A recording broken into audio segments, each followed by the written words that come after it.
Rita, I won't be having dinner with you tonight. Wait, what? Why? Did you get invited to a drinking party with the guys or something? No, it's nothing like that. My mom said I could go over to her place for dinner tonight. She said she's gonna make all my favorite foods. I can hardly say no. I'm gonna go. But I already made a bunch of stuff. You told me you wanted beef stew last night. I've had it simmering in the pot all day. I went out and bought so many fresh ingredients for this. Sorry, but it's beef stew. I'll still be able to eat it tomorrow, right? Just wrap mine up and leave it in the fridge. I'll eat it, I promise. By the sounds of it, Mom already prepared a bunch of stuff for me too. A real banquet. It'd be a waste not to go. I'll be home later today after stopping by at her place for a bit. Hasn't this kind of thing been happening a little too often lately?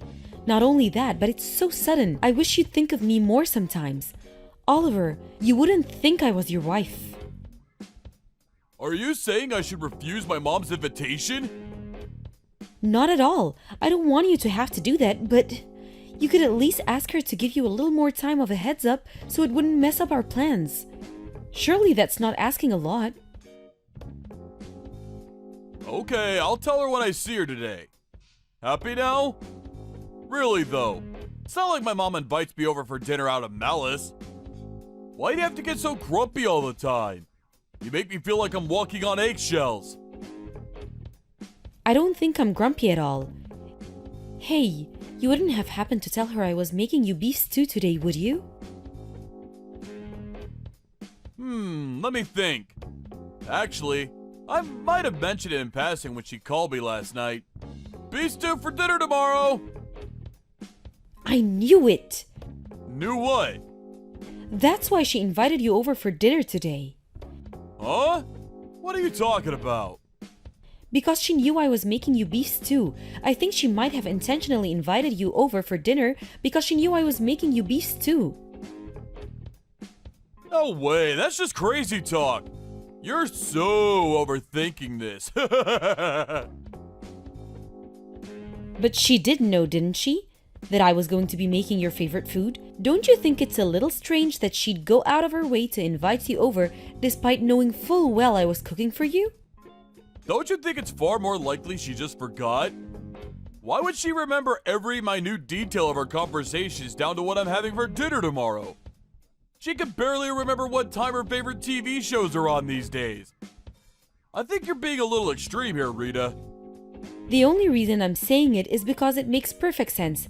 If it walks like a duck and talks like a duck, you know. No way. Could it be? Rita, do you view my mom as a rival? What? Are you worried she's gonna take me away from you or something?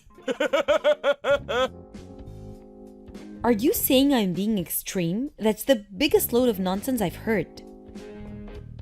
I want your mom to like me. Why would I think of her like that? I just think it's weird how this kind of thing keeps happening all the time.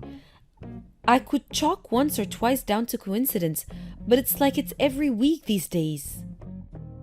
You can't live your life looking for malice and ill will and meaningless coincidences, Rita. Can't you try being a little more carefree? It'll be better for us all that way. But just like last time, she knew full well I was making beef stew again today. She's always been so hard on me. Never seems that way to me. She's always so bright and cheerful whenever I see her. That's only when you're looking. With me, she's different. Come on, babe. Surely you realize it's all in your head. Please, try letting go of whatever this is. Try taking some deep breaths and looking at things more logically. You'll worry yourself into an early grave with this kind of attitude.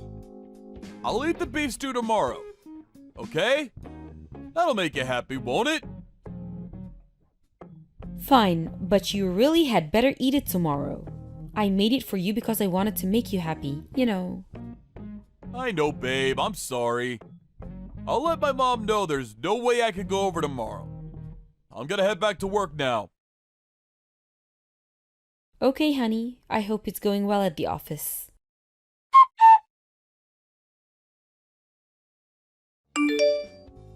Oliver, I just had a phone call from your mom. She told me about her birthday.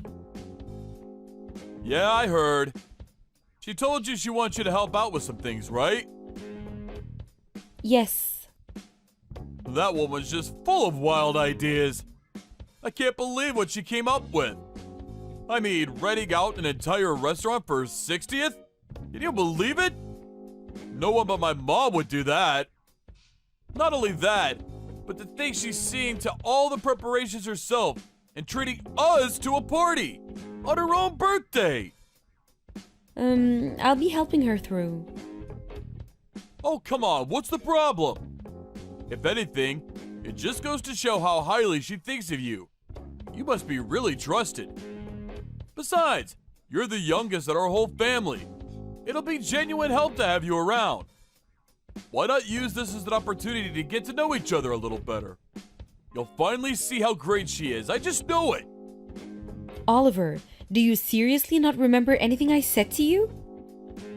Huh? What are you talking about? I told you your mom hates me. Yeah, about that. I've been thinking, and I decided it makes no sense.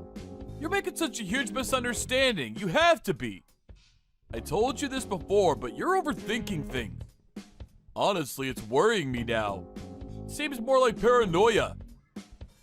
Okay, if I'm paranoid, why is it that every time we go to her place for dinner, she serves me up old, rotten food? It's probably by accident. She can be forgetful sometimes. Or, rather, are you sure you're not just imagining it?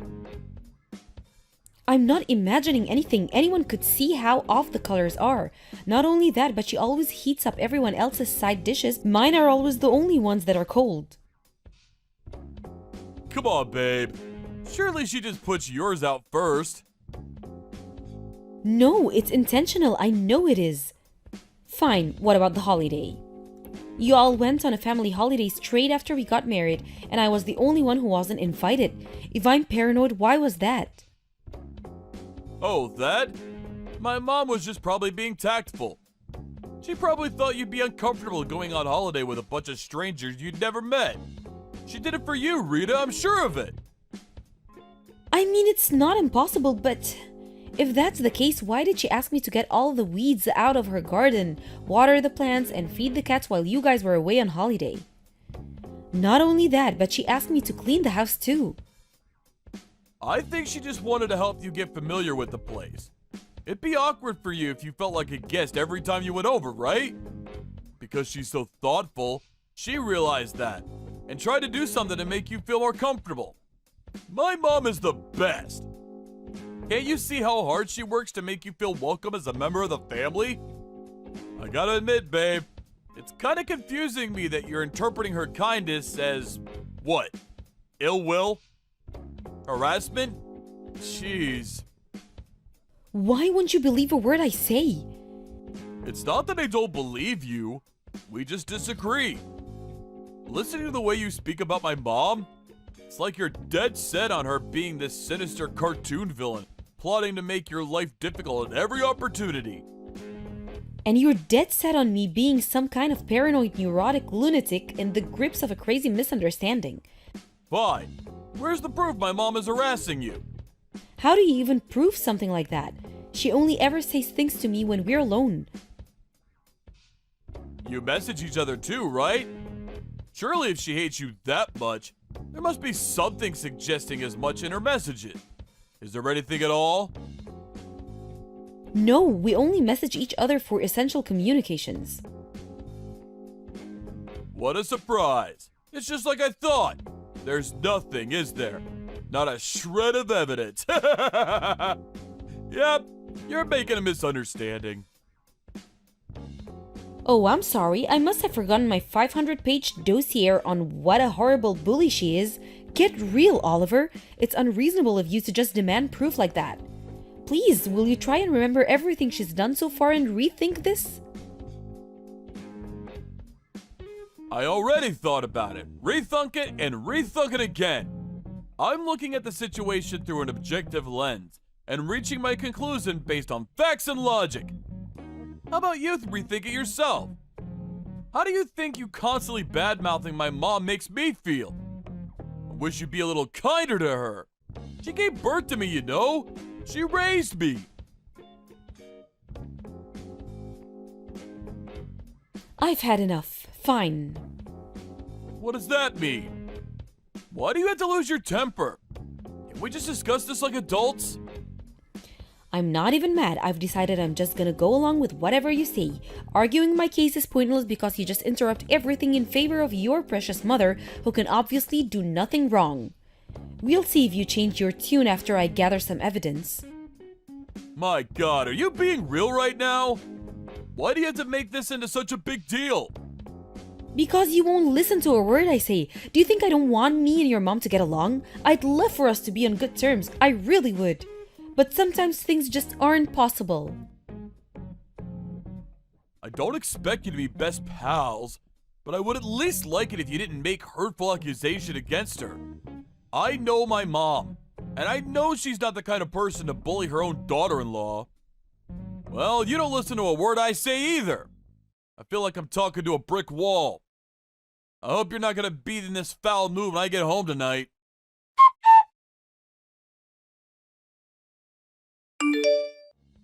Rita, are you okay?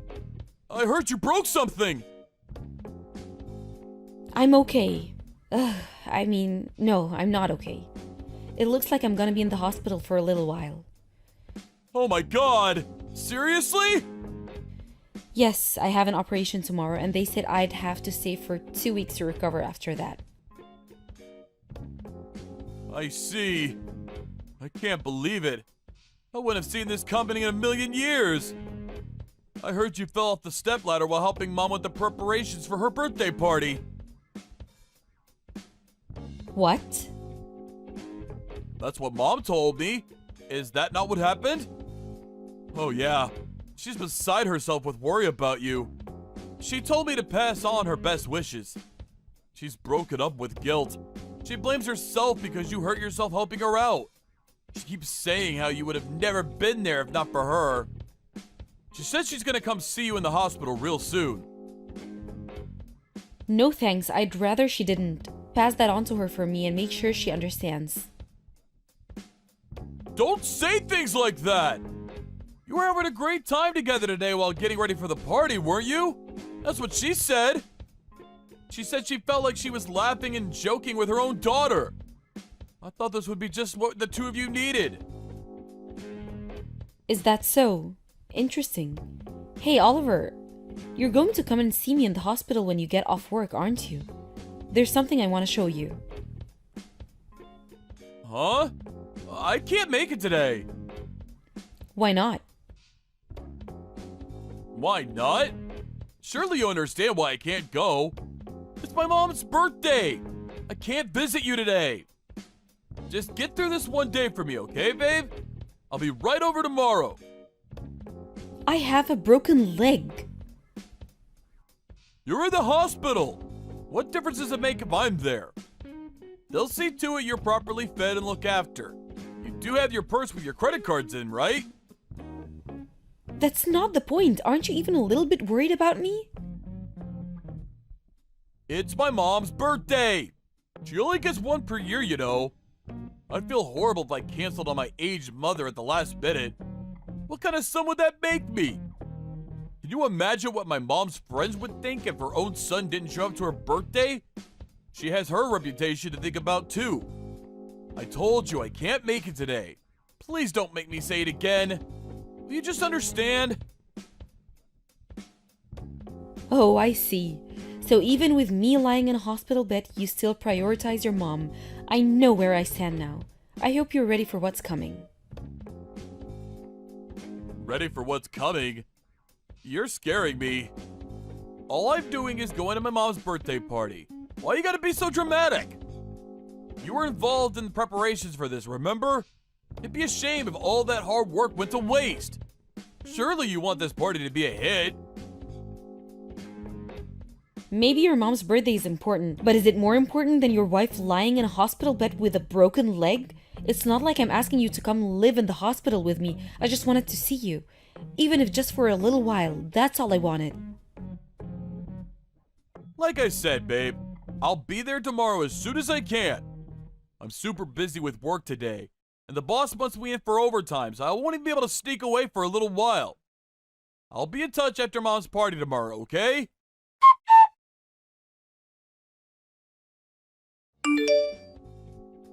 Rita! Divorce? Is this a joke? What's going on? I just found some signed divorce papers in the mailbox. They finally arrived then. Sign them, please. Make sure you talk to a lawyer as soon as possible. You're gonna have all sorts of legal proceedings to think about. Then there's the alimony, so you're probably gonna want to hire a professional for this. Forget the money. I don't care about that. How about we talk about the divorce itself first? Why are you doing this? Am I somehow supposed to understand what's going on when a set of signed divorce papers randomly shows up in my mailbox? Did I do something wrong? Did I hurt you somehow? Wow, do you seriously still not get it? No way. Is it because I went to my mom's birthday party the day you broke your leg? Oh, so you do understand. No, but... Oh my god. You divorced me over that? Is that all our marriage is worth to you? Please, you have to rethink this. That's just the tip of the iceberg. This is for everything you've done to me. Every time I tried speaking to you about the way your mom had been bullying and harassing me ever since we got married, you just dismissed me like I was some paranoid lunatic making a misunderstanding. You even made me doubt myself and my own mind. You made me feel worthless. This again? Really? You admitted yourself you had no proof. I never saw her do anything bad to you, not even once. No bullying, no harassment, nothing. Basically, you won't believe anything your own wife says unless I prove it.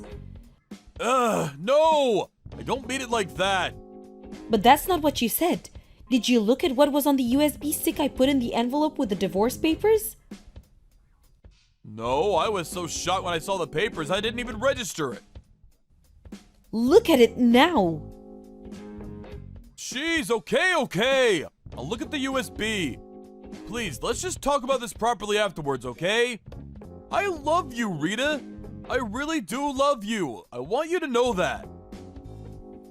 If you really love me, you'd hear me out instead of treating me like I was crazy. But I did hear you out. I really tried to get to the bottom of what was going on. I asked my mom, whether she was bullying you. She said she had no idea what you were talking about. That's why I thought you must be making a misunderstanding. Oh, you're quite happy to believe whatever your mom tells you then. And please, is there a single person on this planet who, when asked a question like that, would reply with, "Yes, guilty? I'm bullying my daughter-in-law"? Where did you go? You wouldn't happen to be watching the video now, would you? Yes. What the heck is this? Did my mom really... Yes, your mom really. She kicked the stepladder out from under me while I was putting up party decorations at the restaurant. Your mother broke my leg. Oh my god. This can't be. Why? Why? Why? Because she hates me. She's been bullying me ever since we got married, but you wouldn't believe a word I said until now. Well, the proof you wanted is right there on the USB. Are you satisfied now? I knew there was a good chance she'd be trying to pull something at the party, so I set up a hidden camera in the restaurant while I was putting up decorations. So, believe me now? I'm sorry. I'm so sorry. You think this goes away with an apology? Too little, too late. My mom's been behaving disgracefully. I accepted. I finally accepted, please. But surely what's been going on with my mom and our divorce are two separate things. It might look that way to you, but you made me feel like I was cracking up because of her. You wouldn't believe a word I said. All while swallowing whatever pack of lies she fed you hook, line, and sinker. You choosing to go to her birthday party instead of visiting me in a hospital with a broken leg was just the straw that broke the camel's back. I can't even spend my life with someone like you. To tell you the truth, I don't even know if I could bring myself to be in the same room as you. Wait, please! Let's just talk this through! I didn't know, I swear! I didn't choose my mom over you! It's just that she had me fooled! But that's not true, is it? You just didn't want to accept the possibility that what I was saying could have been true, so you buried your head in the sand like a coward. I told you countless times. I begged and pleaded with you to stop and actually consider what I was saying. Your cowardice put me in the hospital bed. I'm so sorry! I made a huge mistake! If you sincerely mean that, then prove it by signing the divorce papers and make it quick. No, please! Anything but that! I can't bear the thought of losing you! It's over, Oliver.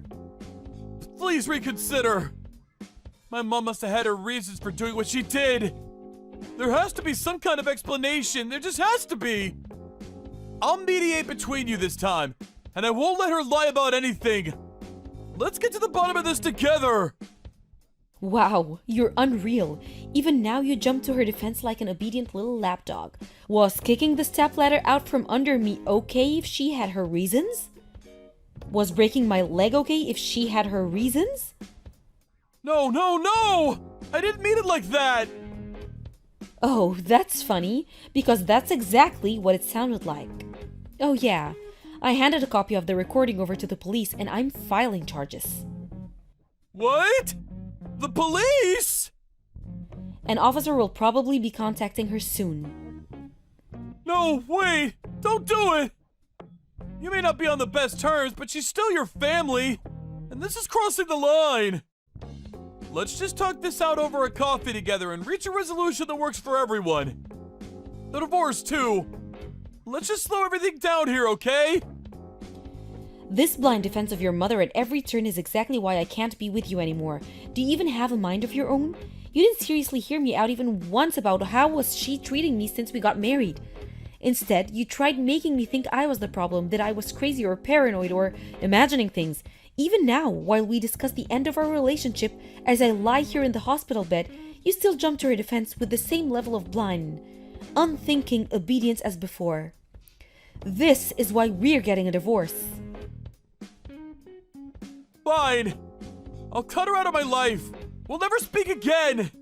Please, just rethink the divorce. Stop repeating yourself. You're boring me now. Your mom isn't the one who hurt me the most. We could have stayed together happily even with her bullying me. All you had to do was defend me and have my back when I needed you. But you didn't, did you? You didn't even try.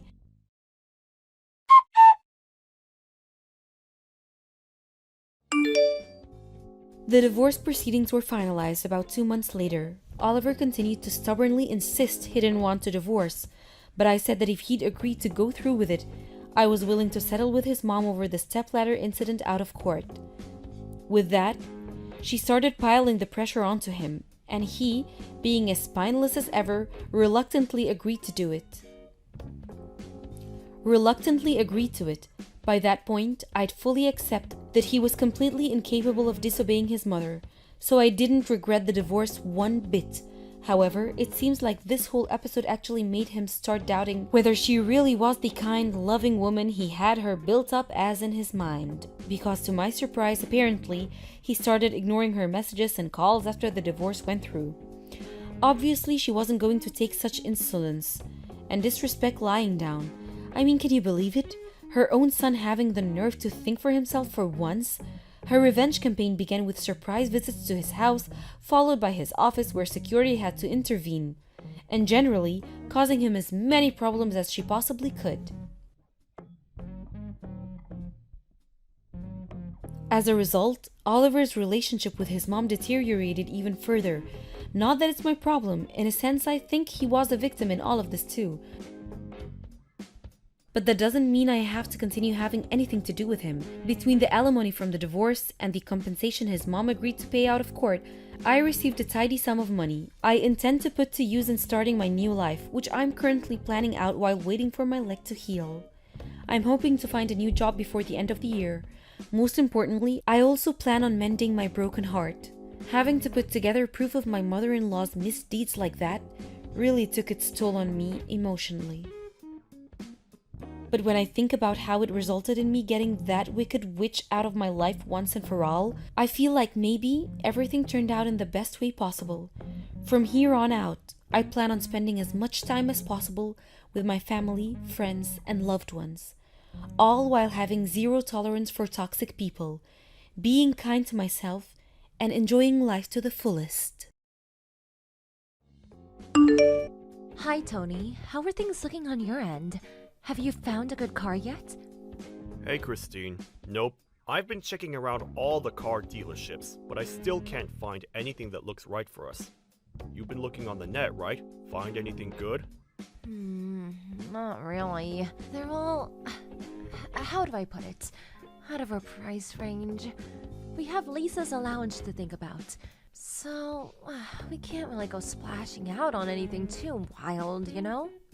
Yeah, you're right. Not only her allowance, but we have to cover her college expenses too. To think we have to buy a replacement for our old car on top of all that. It's kind of crazy when you think about it. But you do want a new car, right? It can't be helped. My current model's older than the dinosaurs, and it's real inefficient fuel-wise. I'll save more money in the long run if I buy a new one.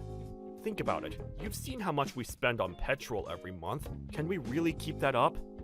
You do have a point. I suppose it was always bound to add up, with you using it to drive to work every day.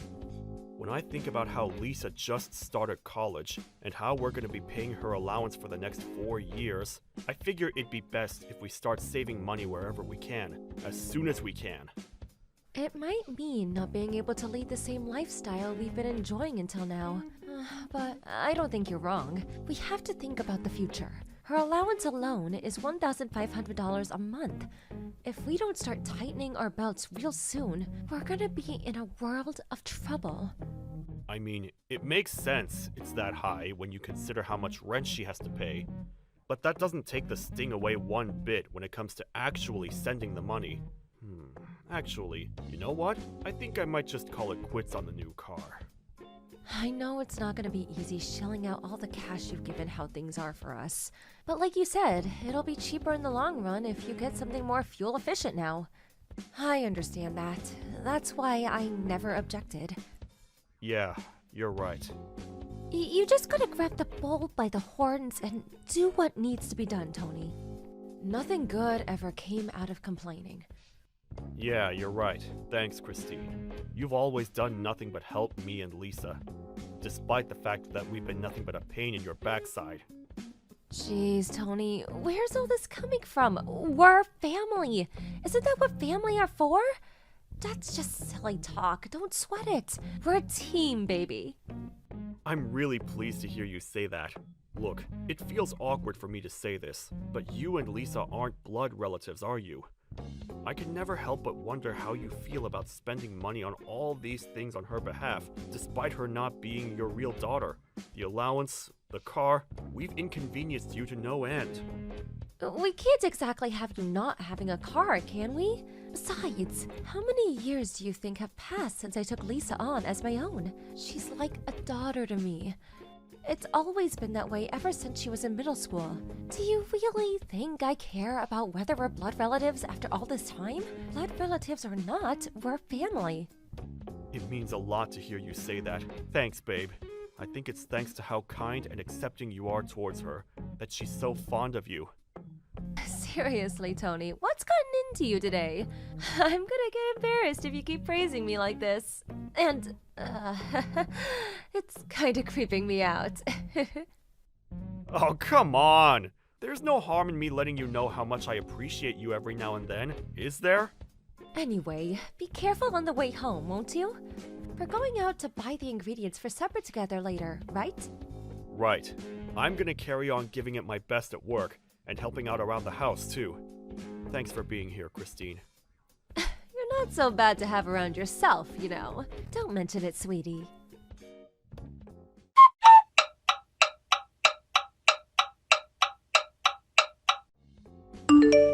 So get this, Christine.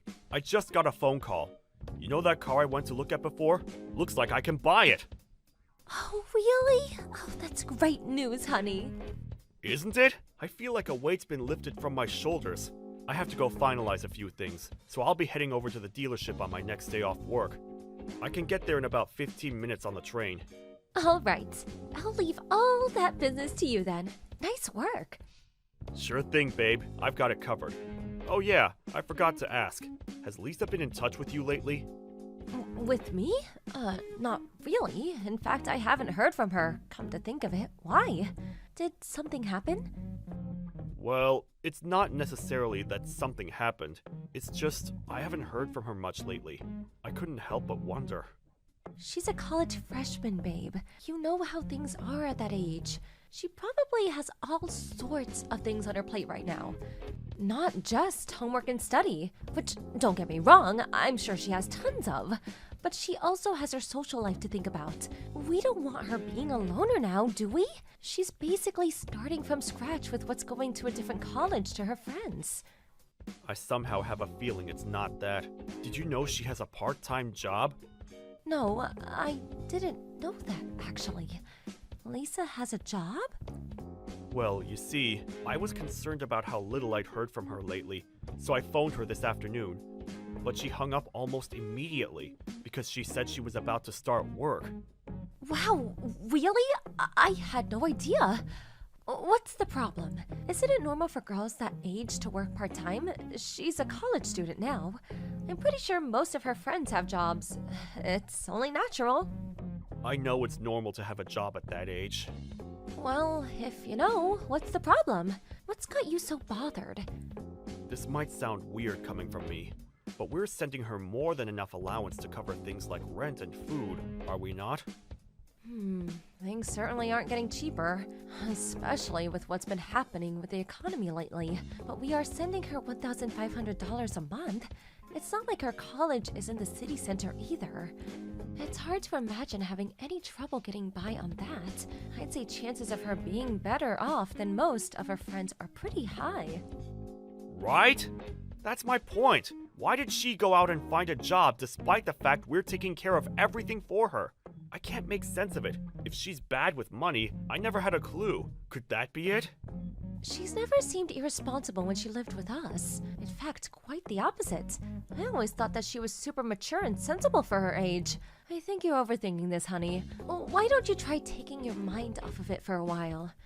Do you have some kind of problem with her working? No. It's not that I don't want her to. If anything, I'm proud of how independent she's becoming. It just didn't make any sense to me, and it's been bugging me ever since I found out. You don't think she got involved with some shady guy or something, do you? No way! Lisa's really got things together for a girl her age. I really don't think we have anything to worry about. Look, I got the impression she didn't just have one job, but several. This is why I'm worried. If she's not struggling for money, what on earth would drive her to do that? Please, just give it a rest, honey. Like I said, you're overthinking things. College students are a busy bunch. They have all sorts of outgoings and expenses. It's not as easy as people make it out. I mean, surely you know this. You were a student yourself back in the day. Then there's the fact of being a girl is just plain expensive. We have all sorts of outgoings that you guys don't ever have the chance to consider. There's just no end to how much money you can spend if you have a thing for makeup and dolling yourself up. Worrying won't get you anywhere. Students will be students, as girls will be girls. It's easy enough to say that, but I can't help but worry. I wonder if I should ask, see if I can figure out what's going on with her and her money situation. Stop it, Tony. You can't carry on treating her like a baby her whole life. She'll despise you for it, you know? How about giving her a little space and letting her live her life? You might be right, but oh man, I don't know. Look, Tony, you're her father, and I get it. You're worried. If you're that concerned, how about I talk to her myself? I'll see if I can figure out what's going on, and hopefully we can put your mind at rest. How does that sound? Would you really? Are you sure you don't mind? It's nothing, really. Besides, you're completely hopeless if the conversation turned out to be makeup and other girl stuff. You'd probably go and tell her to start buying cheaper brands, which would mean you'd inevitably end up fighting. Understood. Alright, I'm leaving this one to you, Christine. Sorry for the trouble. I'd probably only get carried away and say something I regretted. Yep, leave it to me. And make sure you don't say something you'd regret when you speak to her. It'd be such a shame to see you guys' relationship spoiled over this, especially when we don't even know what this is yet. It's probably nothing. Yeah, I get it. Anyway, hurry up and get home, you big softy. And don't be worrying the whole way back either. You'll drive yourself into an early grave or ditch or both. I'll be waiting for you with supper. It's sausage pancakes with maple syrup. Sausage pancakes? Oh man, I don't need to be told twice. I'll be back as soon as I can. You're a star, Christine.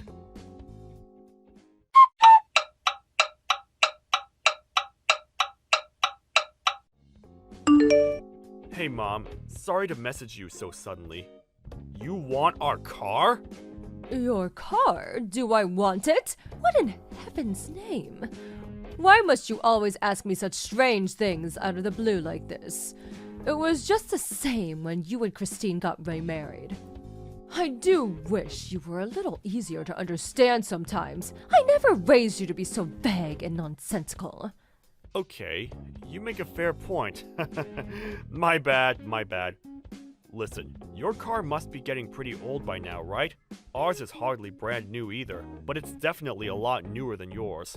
I was just wondering if you wanted to take it off our hands. It's true, ours has seen better days, but even so, I can't take your car. What would you do without it? Surely you need a car. It's fine, don't worry about it. We're in the process of buying a new one. We did consider selling our old one, but it doesn't seem like it'd go for that much. So I figured if it'd be an upgrade for you, I may as well just give you it. You're buying a car? And since when did you have that kind of money? We might not be filthy rich, but we do have some savings stashed away. A little something we were saving for a rainy day, you know? Don't get me wrong, it's not a huge amount, but it's enough for the car. The bottom line is, you don't need to worry about it, Mom. You have savings? In that case, don't you think you have something else you should be doing before buying a new car? Huh? Something I should be doing? What do you mean? Goodness gracious me. Whatever am I gonna do with you? The only reason I kept my mouth shut this whole time is because of Lisa. But I won't take it anymore. Huh? Lisa? Surely she has nothing to do with this. Or rather, why are you getting angry with me all of a sudden? Is this really called for? I mentioned her precisely because she has something to do with it. If you have the money to be splashing out on a new car, how about sending some of your poor daughter instead? Do you have any idea how hard she's finding things right now? Every month is a struggle to get by. Your daughter should be more important to you than a new car. What? We've been sending her $1,500 a month. Sure, she might not be able to afford a private yacht, but I refuse to believe it's not more than enough to lead a comfortable college lifestyle. How exactly is she struggling to get by? What are you even saying? Wait, are you serious? Yes. I heard she was working a part-time job, but surely that's just because she wanted some extra spending money on the side. Obviously not. I've been sending her some money myself ever since she phoned up explaining how difficult her situation is. What? You? You've been sending her money too? But why? How much? And wait, her situation is difficult? About $500 a month since she started college. Which means, by this point, I must have sent her about $3,000. 3,000? But this is the first time I've heard of any of this!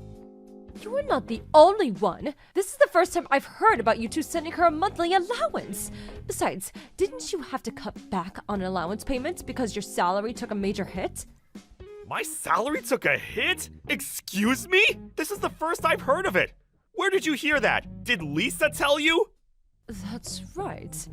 She didn't want to make things any more difficult for you and Christine than they already are. So out of consideration, she contacted me instead. I suggested I send her some money instead, while you two got back on your feet. How can you now know about what's going on in your daughter's life? No, no, no. My salary didn't take a hit at all. It's exactly the same. And me and Christine, we've been sending her $1,500 at the beginning of every month ever since she started college. We have the bank records to prove it. Are you saying she's lying to me? No, she can't be. There has to be some kind of misunderstanding. It does seem like she's struggling for money. She told me she was juggling part-time jobs when we last spoke.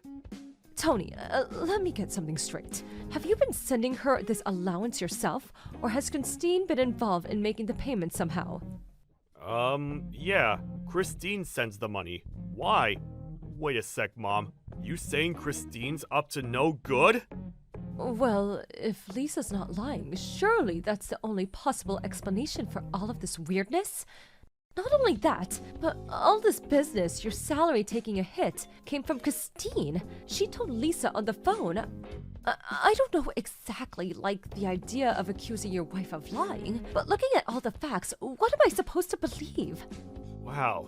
Seriously? No, Christine would never do something like that. She spoils that girl rotten. She loves her like her own flesh and blood. Look, son, I understand how uncomfortable the idea of suspecting your wife of doing something so terrible must make you. But as long as Lisa says she isn't getting any allowance, someone has to be lying. That's true, but... Son, it's time to stop deceiving yourself. You need to take a look at the elephant in the room. This isn't going to be solved with wishy-washy indecision. What hope is there to getting to the bottom of this if you're not willing to face this head-on and take the decisive action? I know that, Mom. It's not that I don't see the logic in what you're saying. For the time being, I'm going to have a heart-to-heart with Lisa and figure out what her money situation really looks like. I'll speak to Christine afterwards, and if I have to confront her, I'll confront her. I swear, I will get to the bottom of this.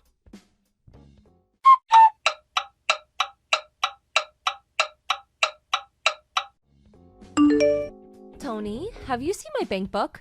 It's not in its usual place. You didn't take it by mistake, did you? Yeah, I have it. Phew. I thought I lost it. I was about to start seriously panicking. But, why do you have it? You know, if you ever need something from me, all you have to do is ask, right, babe? I needed it for another reason. Another reason? What kind of reason? There was something I wanted to confirm first. Are you really sending Lisa her $1,500 allowance every month? Where did this come from all of a sudden? Of course I am. Is this some kind of joke? Oh, what do you like, Tony? Don't play silly games like this. Right, I see.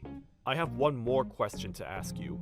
It's about the recipient of this $1,500 you're supposedly sending Lisa every month. Why is it somebody else's account? Oh dear, I see. If by chance, was there the other reason you mentioned for taking my bank book, so you could check where my money was going? Is that why you took my personal documents without my permission? We're married and share a bank account, so they're hardly your personal documents, and I hardly need to ask permission to check the payment history on my own bank account. Now back to the point. I asked you a question. The recipient account is your own personal bank account, isn't it? What the hell do you think you're playing at? Are you sure you're not making some kind of mistake? I can assure you I'm not. Believe me, I wish I was. I lost count of how many times I rechecked everything hoping I was making a mistake. It wasn't just last month either. It was every single payment since she started college. Don't think you can worm your way out of this, Christine. The cat's out of the bag. Oh, I see. Well, in that case, I guess there's no point in trying to hide it from you anymore. Whoopsie! If anyone would have told me you'd be clever enough to see through what I was doing, I'd have called them crazy. Come to think of it, was it even you? Or did Lisa say something to you?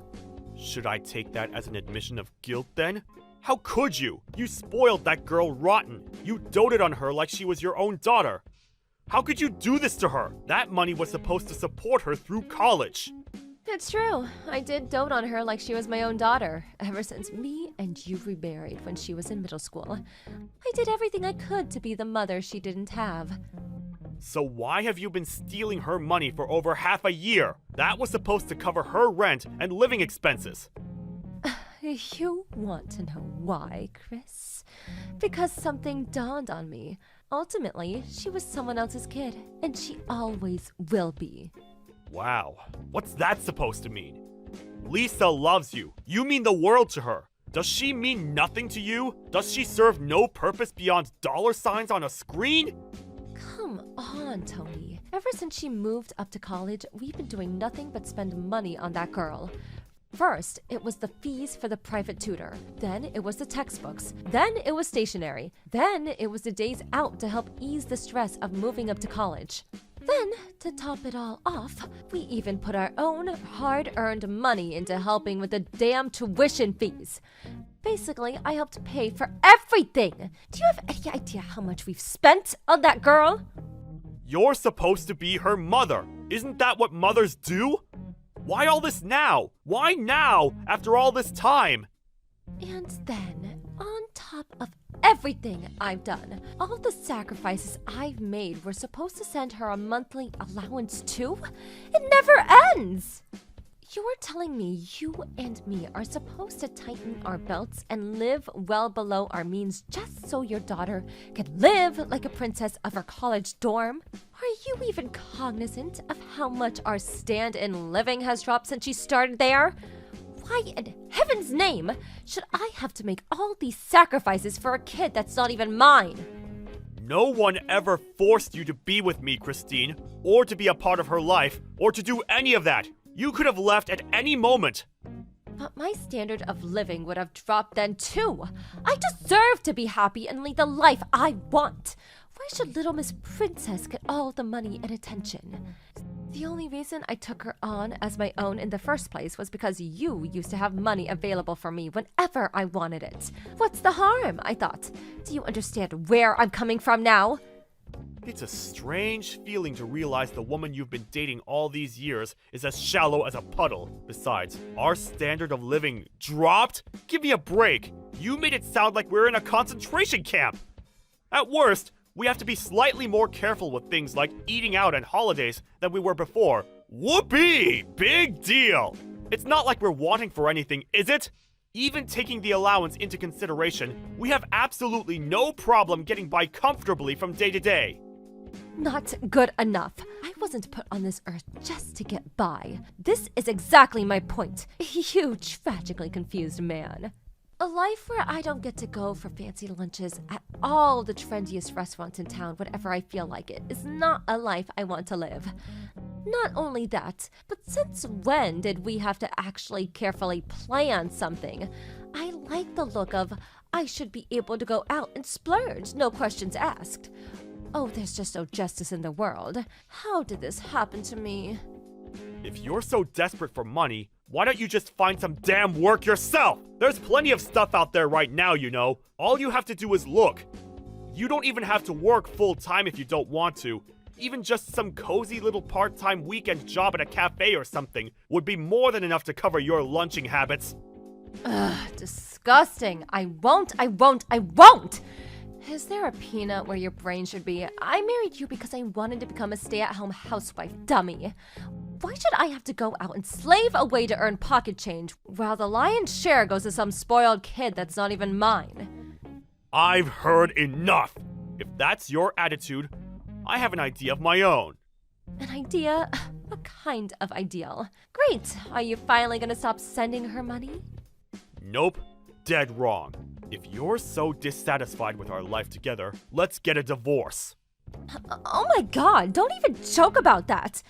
Wait, you're not joking. Did you even listen to what I had to say? All you have to do is stop sending money to Lisa. I get my spending money back and we can be happy again, just like before. There's no need to drag divorce into this. That's just extremely unreasonable. I find it odd that I actually have to say this, but Lisa is my #1 priority. She's the most important person in the world to me.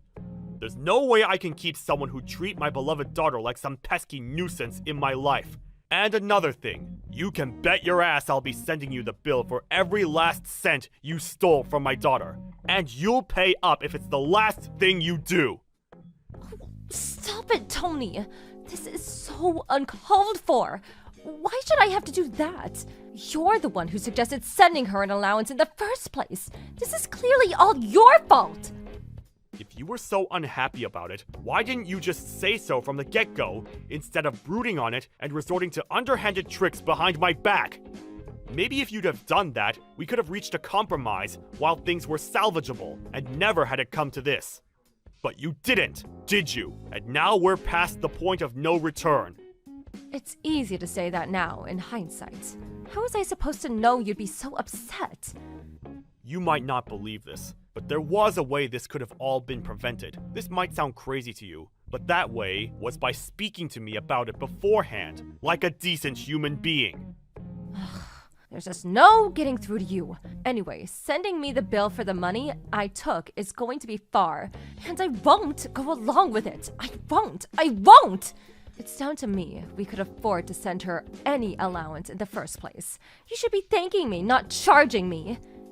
I was hoping I wouldn't have to point this out, but the money we sent her, and this includes the money for our living expenses, was all money I earned, technically speaking. This is just not fair!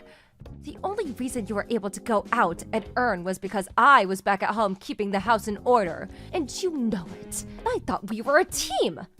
Don't get me wrong, I understand that your cooperation played a big part in me being able to go out and work. It should have been the family's money, and you're right, we should have been a team. But you gave our family the middle finger when you stole that money and spent it all behind our backs. I can't spend my life with someone who thinks so little of her family. How could we be together now without me constantly worrying what your next move might be? I can't trust you. If that's how little consideration you have for your family, then we're not a family anymore.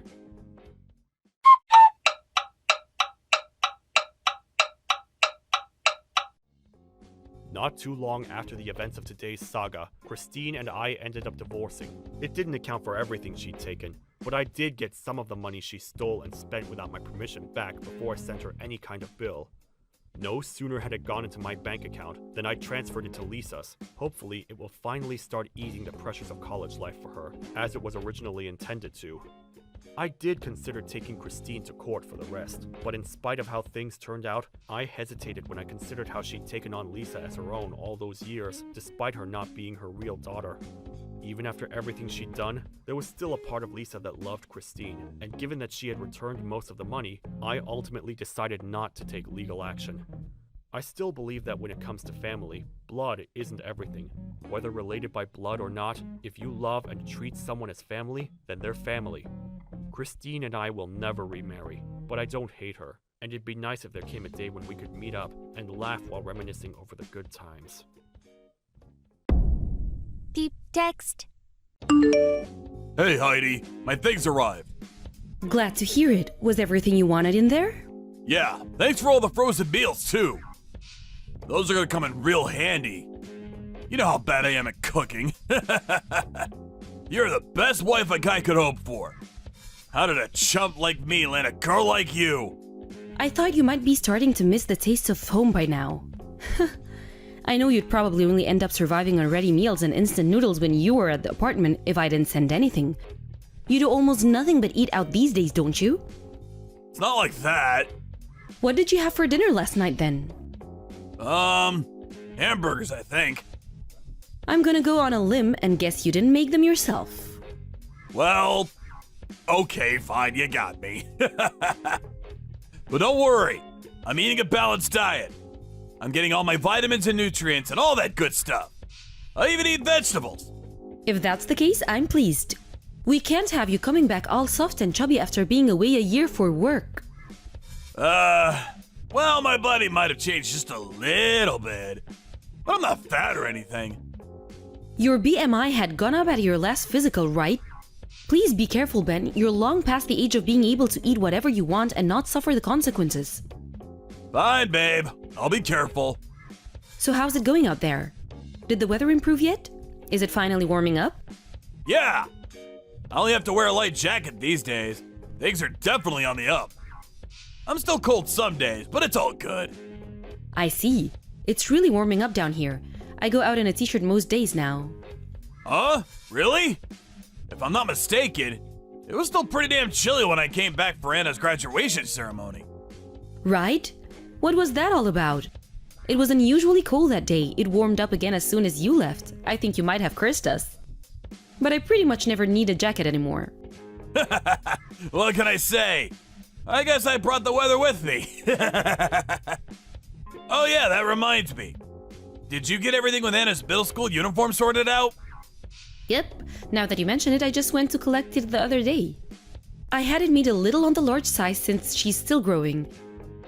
So it's a tad baggy. You should see her in it. She looks so cute. Huh? And you didn't even send me a photo? The only photos I have are from when she was trying it on. In the store. So what? Send them! Wouldn't you rather wait and see the professional ones they take at the school entrance ceremony? Don't worry, I'll send every last one of them. Ah, the ceremony. Damn it, I really wanted to be there, but I just couldn't get away from work. Things have been so busy lately. Not only that, but the flight costs would seriously start piling up. It's fine. Between the professional photographers hired by the school and my top-of-the-range phone camera, you're gonna have more videos and pictures than you know what to do with. I'm counting on you. Oh yeah, there was one more thing. It's about the ready meals you made me. Huh? What is it? Oh no, they didn't defrost and spill out of the boxes, did they?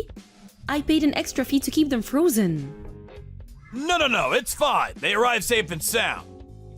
It's just it's gonna get a lot warmer up here soon and, well, I just don't think I'll need them. Huh? Weren't you just thanking me and telling me how pleased you were? Look, my work transfer ends in 2 months. I intend to sample the food culture up here to the fullest while I still can. It'd be a waste if I just sat home eating frozen ready meals all the time. Besides, I'm always getting invited to eat out by colleagues. I guess I don't really mind, if that's what you want. But please, at least don't eat out every single night. Don't worry. Temperance and moderation are my middle names. I really hope that's true. Ah, looks like Anna just got out of the tub. Gotta shoot. Let's speak tomorrow, okay? Okay, speak tomorrow, babe. Night. Night-night.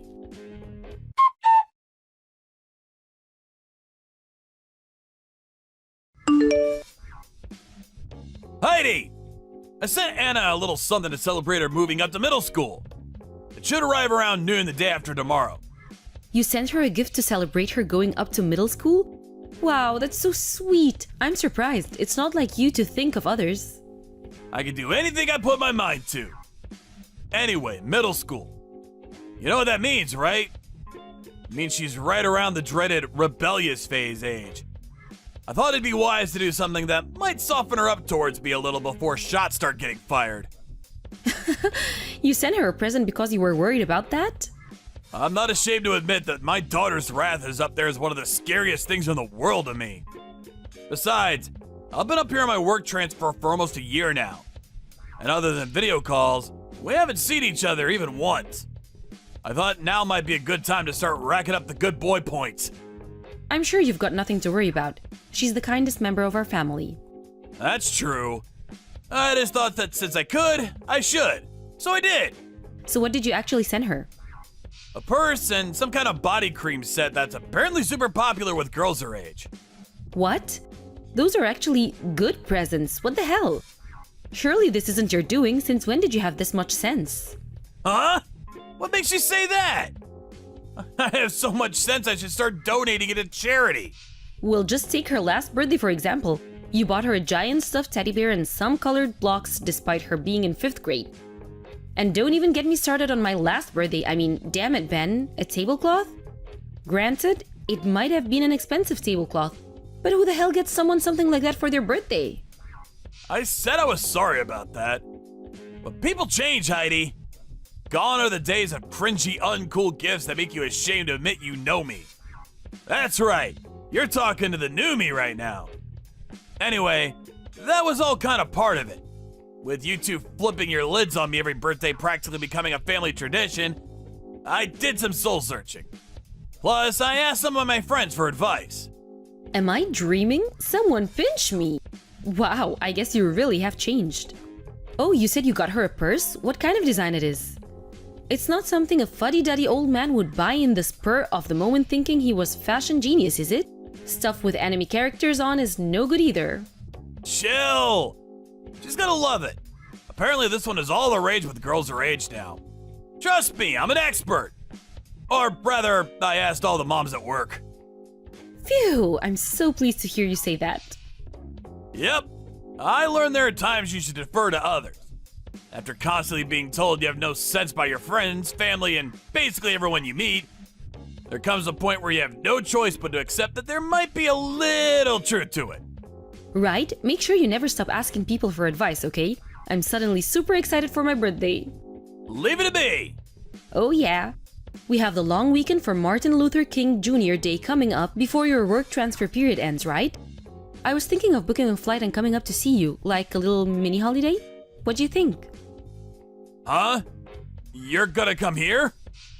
Yeah, you won't be there for much longer. I thought it would be nice if we could make the most of it together. I mean, that sounds great and all, but you'd probably only end up disappointed. There's nothing around here you could call a tourist spot.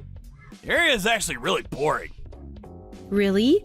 That sounds so nice to me. I love nature spots, and actually, I've really been missing that kind of thing lately. What with living near the city center and all? It might not be big city, but it's not exactly countryside either. It's somewhere in the dull, dreary middle. You saw it for yourself when you came up to stay with me just after I moved, so you hardly need me to tell you. I guess so. I had fun though. Anna got a fever halfway through and we didn't end up getting to look around and explore as much as we planned. So I kinda always just assumed there was more to see. To tell you the truth, I've been wanting to come back ever since. Nope, I hate to break it to you, babe, but I think we pretty much exhausted the place. If we're gonna go on holiday, why not go somewhere nice together? Sure, it'd probably be fun for you if you came again, but you have to remember I've been here pretty much every single day for the last 10 months. It's starting to feel kinda stale. You do have a point. Okay, let's pick somewhere else. Sounds good. Wait, there's something fishy about this. Huh? Have you been bringing another woman back to your place while we were apart? Whoa! Whoa, whoa, whoa! Slow down there, Roadrunner! Where the bazookas did that come from? Don't even joke about that kind of thing! Sorry, babe, just kidding. You and Anna are the two most important people in the world to me. I'm working as hard as I can to give you both the lives you deserve. I'm serious. Never say anything like that again, not even as a joke. Yeah, that wasn't fair, sorry. I've just been a little lonely lately, and no, there's no excuse. That was uncalled for, I'm sorry. Let's spend some quality family time together when you come home, okay? Anna's grown so much this last year, I'm not even sure you're gonna recognize her. Whether she'll be a willing participant in our family time is another matter. I don't think it'll be long before she's too cool to be seen with her parents in public. Then there's no time to lose. We have to spend as much time together as we can before we start cramping her style. Who knows, she might even have a boyfriend before long, or maybe she already does. Oh man, don't say things like that. Just kidding, she doesn't seem to have much interest in boys yet. I'll just let you know when her presents get here. Okay, babe, take it easy.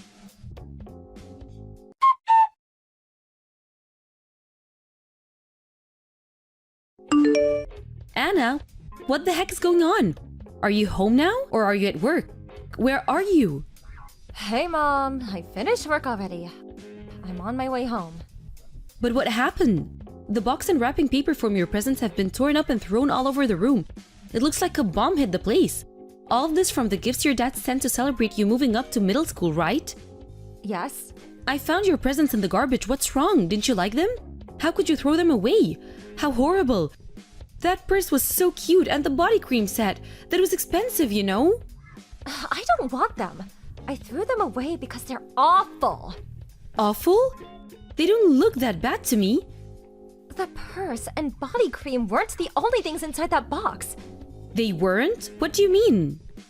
There was... No, forget it. I think it's better that you don't know. Huh? What does that mean? Please start making sense, baby. I have no idea what's going on. I just turned the garbage upside down trying to find everything, but all I found was the presents. Oh wait, there's a USB stick too? Huh? Do you mean this? Throw it away. Do not look. Why? What is it? Was it a load of soppy love messages to you or something? Don't worry, baby, I might cringe, but I can just about handle it. Me and your dad have been together a long time, so I know what's he like. Even still, don't you think throwing everything away was going too far? Wrong. It was Dad and another woman. What? Dad's seeing someone else. I think it was her who chose the presents for me too. Oh my god, no! Really? Yes. I found the USB stick and got curious, so I put it in my laptop. I wish I didn't. Ugh. I can still see it when I close my eyes. I was so shocked and disgusted that I lost my temper. Ripped everything up and ran out of the house. Anna, I'm sorry. It's not your fault, Mom. It's Dad who was a scumbag. I hate him. I can't believe he would do something like this. He's not my dad anymore. It's Anna, fine. we need to I'm discuss not what far we're from going home to now. do from here. I'll be there soon. I'll come and find you. Where are you? It's fine. I'm not far from home now. I'll be there soon. Forget about me. What about you? Are you okay? Yes, I'm okay. Did you look at what's on the USB? I'm looking at it right now. I see. I'm outside the front door. Tell me when you're done looking. Okay. Oh my god, I'm so sorry, Anna. I'm so sorry.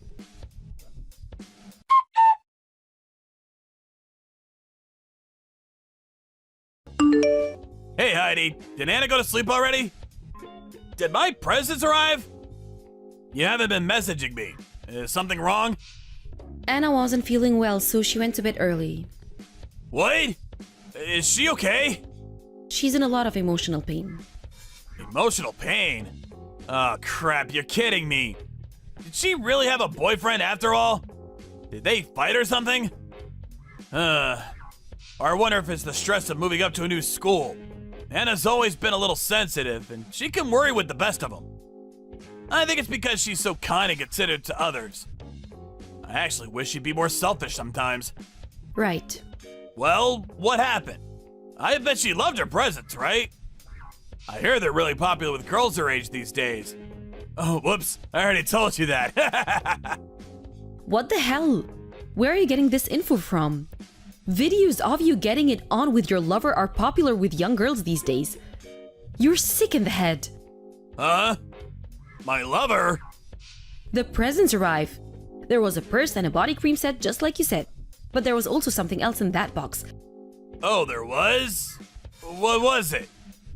A USB stick full of sorted videos and pictures of you and your lover fooling around.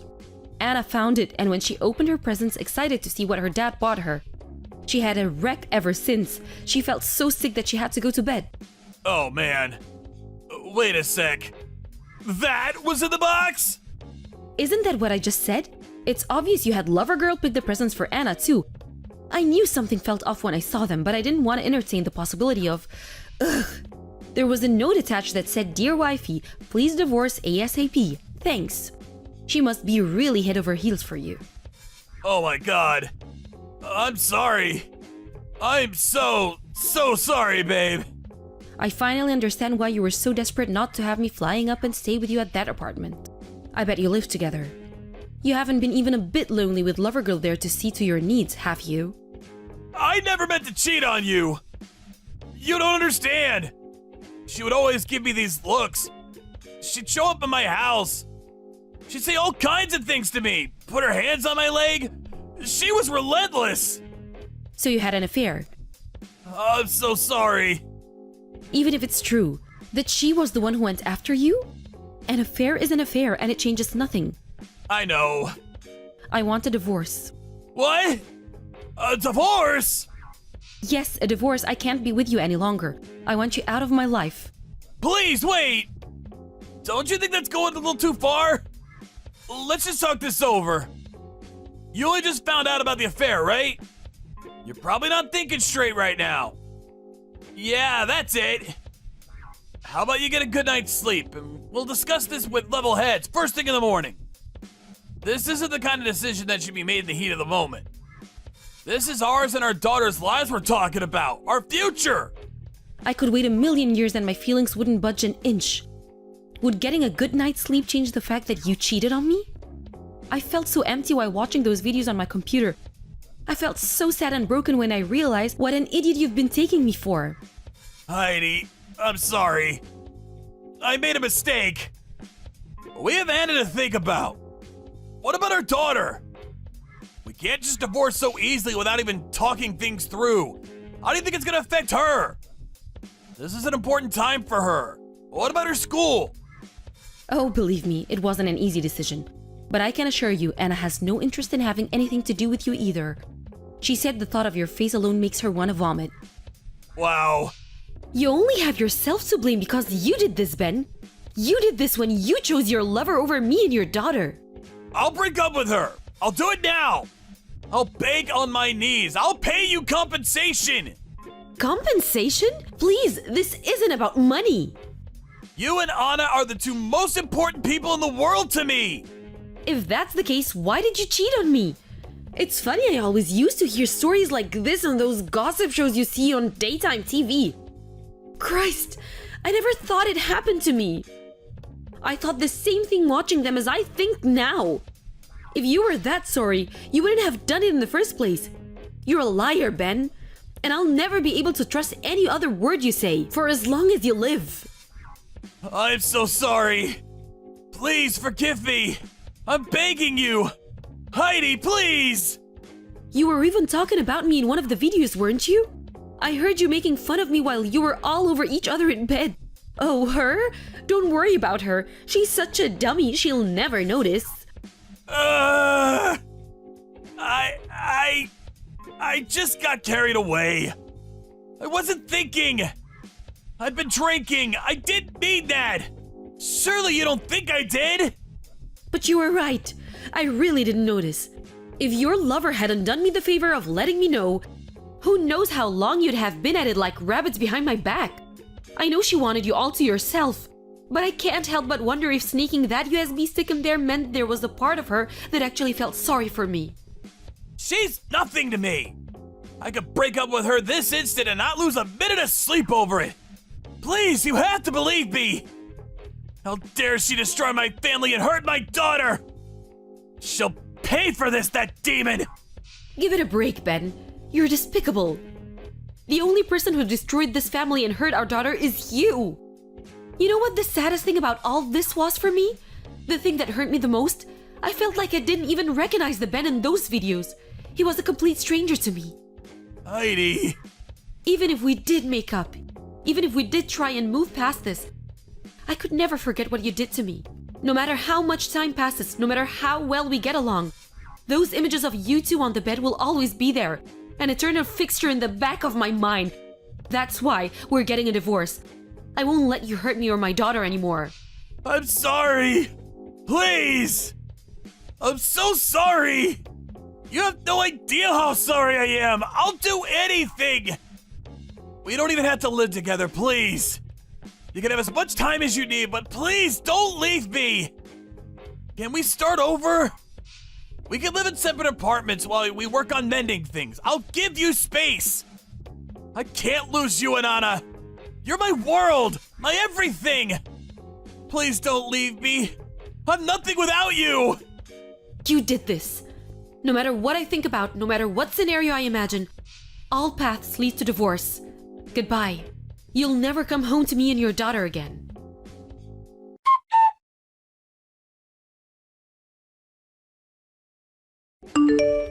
The next day, my husband didn't show up at work, instead getting on the first flight back home in panic. I left Anna at my parents' house, and over the next week, I had several discussions with both sets of parents to discuss what our future was going to look like. The in-laws started out by suggesting we try and fix things somehow or other, because we had Anna to think about, and they didn't want her any more stressed than she already was with moving schools. But all that changed when they saw the pictures and videos of their son with his lover. The color immediately drained from their faces, and they agreed to the divorce faster than you can say liar. Eventually, the divorce was finalized with my ex-husband conceding all responsibility, and with that custody of Anna was handed to me in a split-second decision by the judge. It turns out Ben's lover was one of his subordinates at the company branch he got transferred to, and the affair had started not long after he arrived. When she found out he was choosing to try and salvage things with me and Anna over her, she told everyone in the office what had been going on while Ben was sat working at his desk. According to my ex-husband's boss, who happens to be an old friend of mine, it was pure carnage, and a miracle that security didn't end up restraining anyone after he realized what she'd done. He did end up coming back from the company branch, but he got demoted for dragging his personal affairs into his work life and causing so many problems for the company. I hear he moved into a new apartment all on his own recently. Must be lonely. It doesn't end there either. He scorned ex-lover, unable to cope with the fact he broke up with her, leaked all his personal information online, and is currently engaged in a full-scale harassment campaign against him. So broken by the reality of the consequences of his actions finally setting in. It seems like he doesn't even have the energy to defend himself or fight back anymore. Apparently, the only time he leaves the house these days is for the train to and from work. Not that I've been the slightest bit of sympathy for him. He has no one to blame but himself. Whether it was him who sent it or not, the responsibility for his daughter being exposed to something so heart-wrenchingly disgusting ultimately lies with him and him alone. I hope he sincerely reflects on his behavior and uses this as an opportunity to become a better person. Me and Anna are currently in the process of starting our new lives together. We are living at my parents' house for the time being, and I think being surrounded by family is doing us a lot of good. Using this as an opportunity to reinvent myself, I finally switched careers, and now I work in the industry I've aspired towards for a long time. As for Anna, she moved up to middle school without a hitch. There's no denying it though. She was completely broken up by everything that happened, and the divorce wasn't easy for her either. But I think being surrounded by the constant loving support of her family and friends is helping, and she's finally starting to look at her old bright bubbly self again recently. That said, wounds of the kind my ex-husband left us with don't just heal overnight. And I'm not under the illusion that we'll ever truly forget, but we can at least try to move on. I want to give her the best life possible, and I'll always be there for her through thick and thin, just like she is for me. If I'm totally honest, I still have a long way to go in getting past this myself. But at the end of the day, I have to remember I'm a mother, and Anna is my #1 priority. I can't live my life dwelling in the past forever, and what's done is done. The future is all we have, and I intend to make it a damn good one. Thank you for watching. Don't forget to hit the like button and subscribe to the channel. Deep text. Hey, Melanie. Sorry. The guys invited me out for a few drinks. I just couldn't refuse. Really sorry. There were some people who came from out of town. I just couldn't get out of it. Forget about it. No problem. I mean, the wedding plans are all set to go. There's nothing else to do. We're home free. But don't overdo it just because it's your last night as a bachelor. I hear all these stories of bachelor parties. None of that, okay? Oh, yeah, you said you were staying over at your buddy's place? So don't you dare be late. This is the most important day of our lives. How could I be late for our wedding? I'll get up hours before that. Besides, I don't plan on drinking that much. Don't worry. Have I ever been late for work or on one of our dates? So relax. No worries. Anyway, I'm gonna spend my last night as a single woman with your mom tonight. Actually, I wanted to spend the evening with just the family, but that's okay. It's been years since my parents passed, and I'm grateful for your mom for inviting me over. She's been strangely kind to me recently. I really didn't think you and Mom would get along so well. You guys seem like the complete opposite. To be honest, I really didn't expect it. I mean, my mom can be a little difficult, but I'm glad that you guys can relate. Huh? Your mom? Difficult? No way! Actually, she's been very nice. She's just kind to you, Melanie. She can be pretty intimidating to me. She probably thinks of you as her daughter. You're closer to her than I am. She always wanted a daughter. Well, I will be her daughter very soon. Yeah, you're right. I'm really glad that you guys are on good terms. Oh yeah, about tomorrow? I'm gonna stay over at your mom's place and head over to the wedding hall early tomorrow morning with her. Mom suggested I stay over. She knew I would be super nervous, and she's right. I probably couldn't sleep otherwise. I brought the dress over here.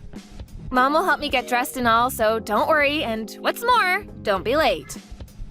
Great! I'll leave that to you guys. Okay then. See you tomorrow morning. Yeah, see you in the morning. Like I said, don't overdo it, but have fun. And no girls, you got that? Come on! I would never do that. Just a few drinks with the guys. That's it. I only have eyes for you. Melanie, you know that. All right, I trust you. Just never forget that. See you tomorrow.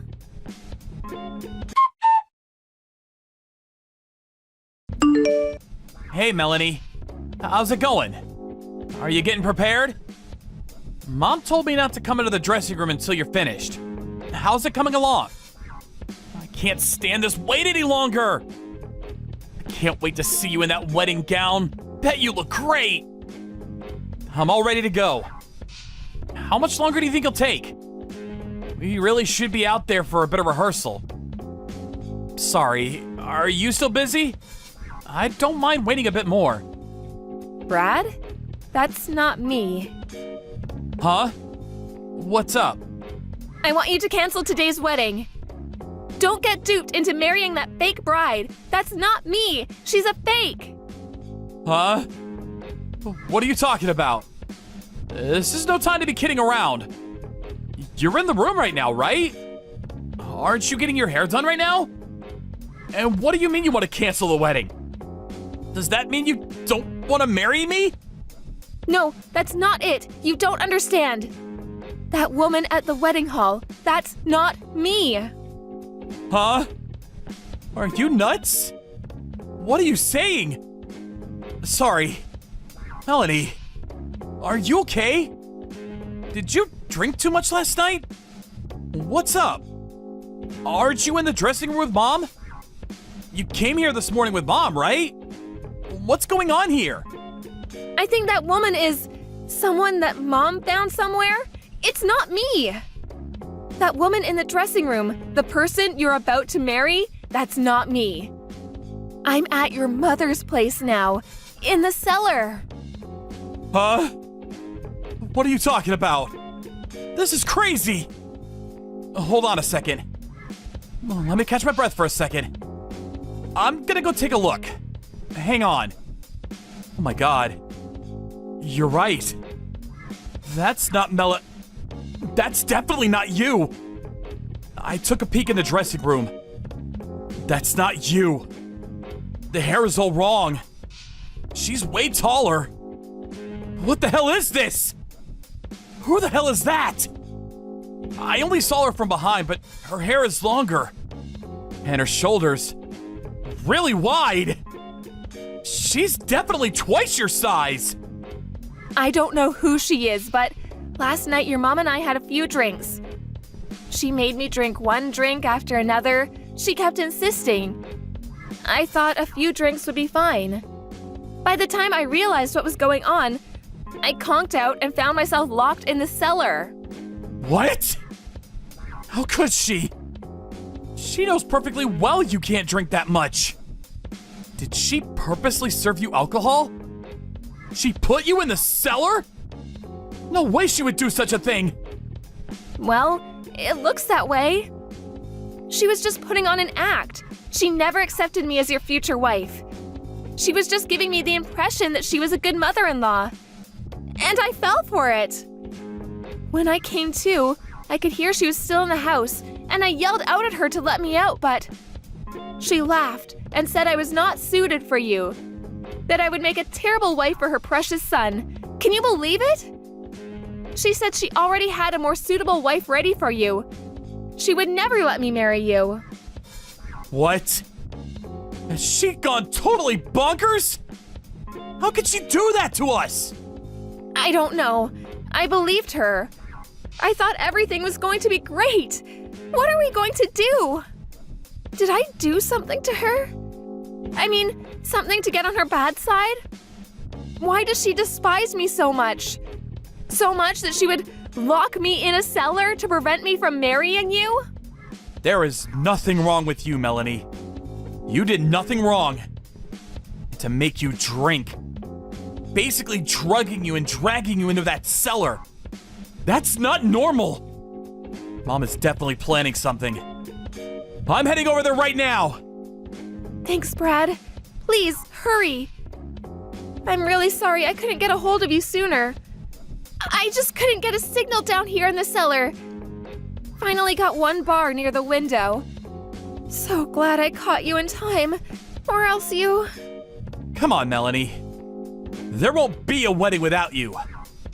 I'm not gonna marry some stranger. Are you kidding me? I'll contact as many of the attendees as possible and get this wedding postponed. I'm on my way, so hang tight for a bit longer. And sorry to have to put you through this.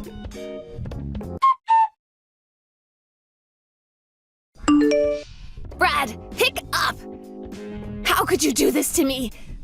I've never been so embarrassed in my life. Do you know what you've done? I mean, to just walk out of the wedding. Are you out of your mind? Huh? Out of my mind? That's what I should be saying to you! What you did is unforgivable! You completely ruined our wedding plans! How could you do this? Melanie and I planned this for months and you had to mess it all up!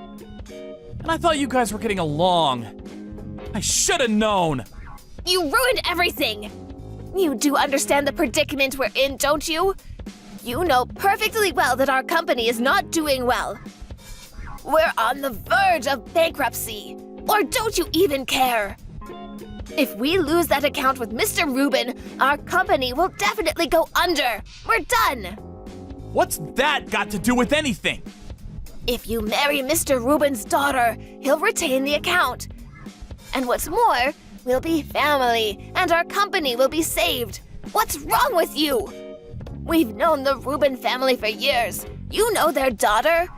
Why run from a good arrangement? You marry her, and we're set for life. Are you serious?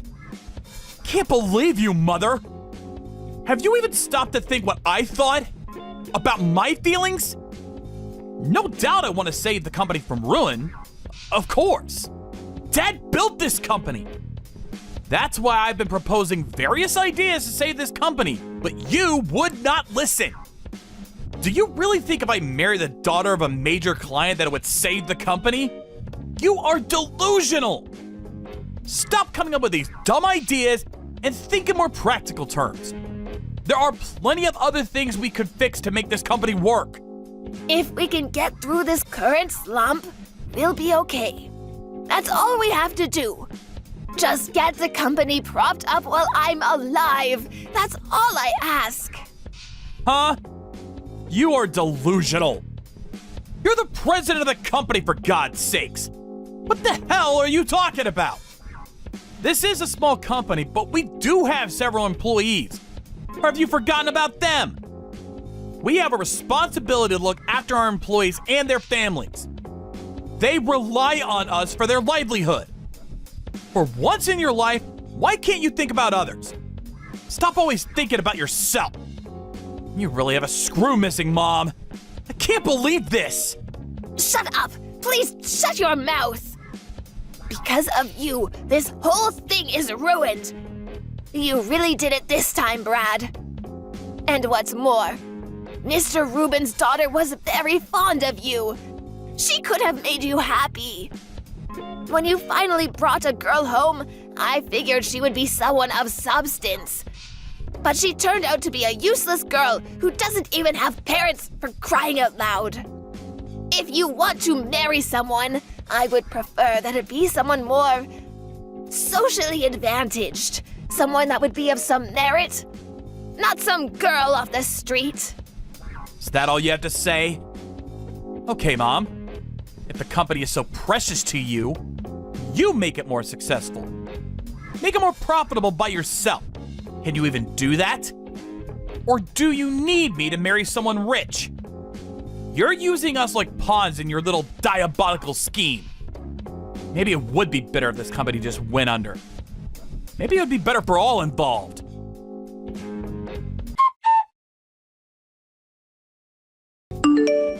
Melanie, are you there? Please reply. I know you see my messages, so please answer me. I see that you haven't blocked me online yet. Please, I just want to talk to you. Please, it will only be a second. I'm really sorry for what I did. I don't know what I was thinking. So please answer me. Hello, Mother. I thought I told you I never wanted anything to do with you again. You do remember that, don't you? Melanie, thank you for answering. It's Brad. I keep contacting him, but there's no response. I was getting worried. I even went over to the house, but it seems you two have not returned home. How are we supposed to resolve this if we can't even talk it out? So please, where are you guys right now? You're with Brad, right? Please tell me where you are. Do you really think I would tell you after what you did? You ruined our wedding. What normal person would do such a thing? I can't forgive you. No, I will never forgive you. Please, I'm begging you. I said I was sorry for what I did. Do you want me to get down on my hands and knees?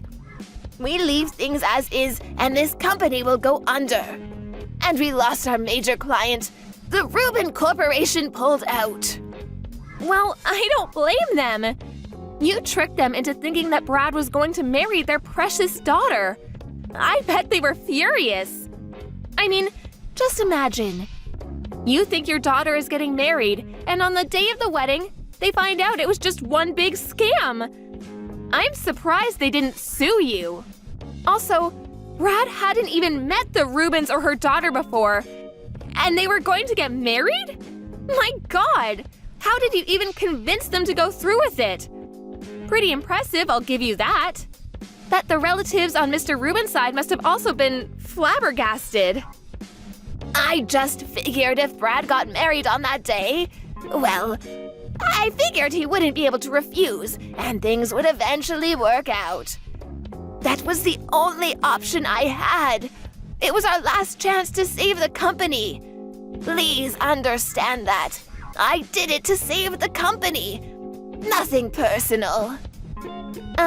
This is our life you're messing with. Did you even stop to think about how we felt? How Brad felt? You really do have a few screws loose. Don't you even know right from wrong? Long ago, it was the parents who chose who their kids married. It was normal. Lots of rich families, even royal families around the world still do it. What's so wrong about that? I know right from wrong, and I thought this was right. Yeah, a long time ago. But we're not super rich or live in a castle. Normal people don't do that anymore. You're living in Fantasyland. Anyway, what do you want? Why did you contact me? Is it just to get me all riled up again? Well, you certainly succeeded. But you know what, Mom? My anger will probably never die down. Forever. I contacted you because I want you to get Brad to return to the office. I need his help. I'll do anything he says. I want him to rebuild the company. Use any method he prefers. So please, ask him to come back. Brad's always been a good businessman, and the clients are very fond of him, so please.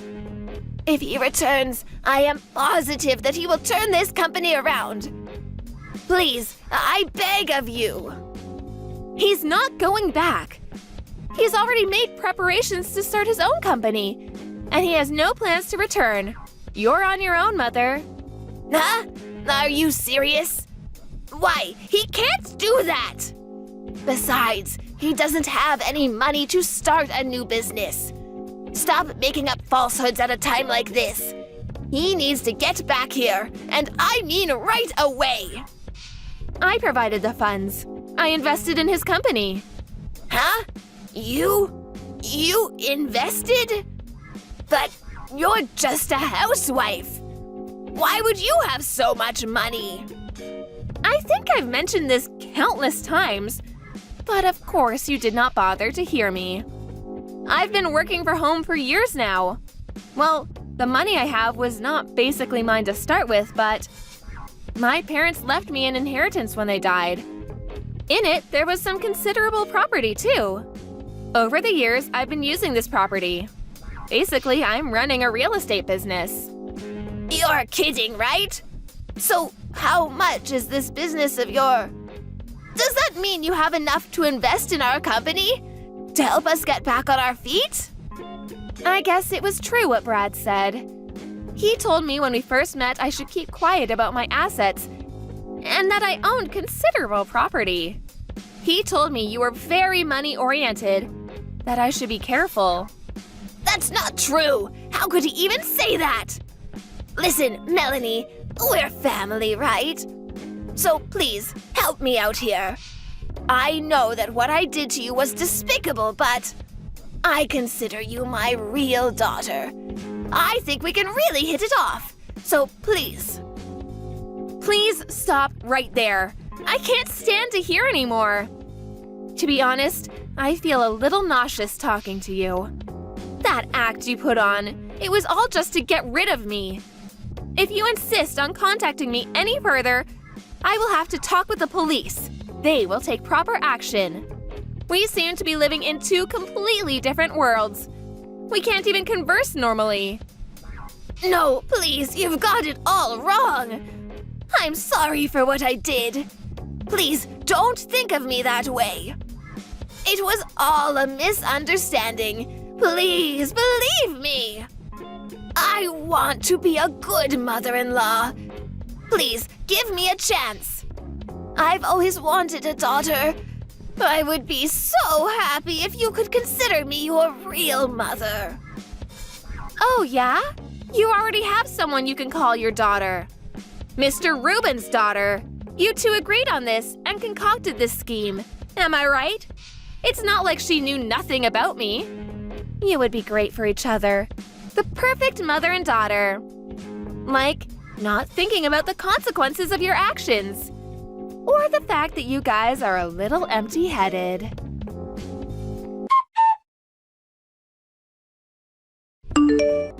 After that unfortunate incident, I decided to cut all ties with my mother. Legally, there is no way to completely erase the fact that she's my mom, but I made sure all inheritance from us would never go to her. If anything happens to me, she'll get nothing. It was the least I could do to cut all ties with her.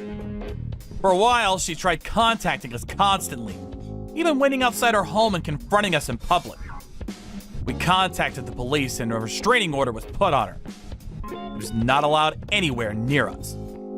We changed our phone numbers and even moved out of our current residence.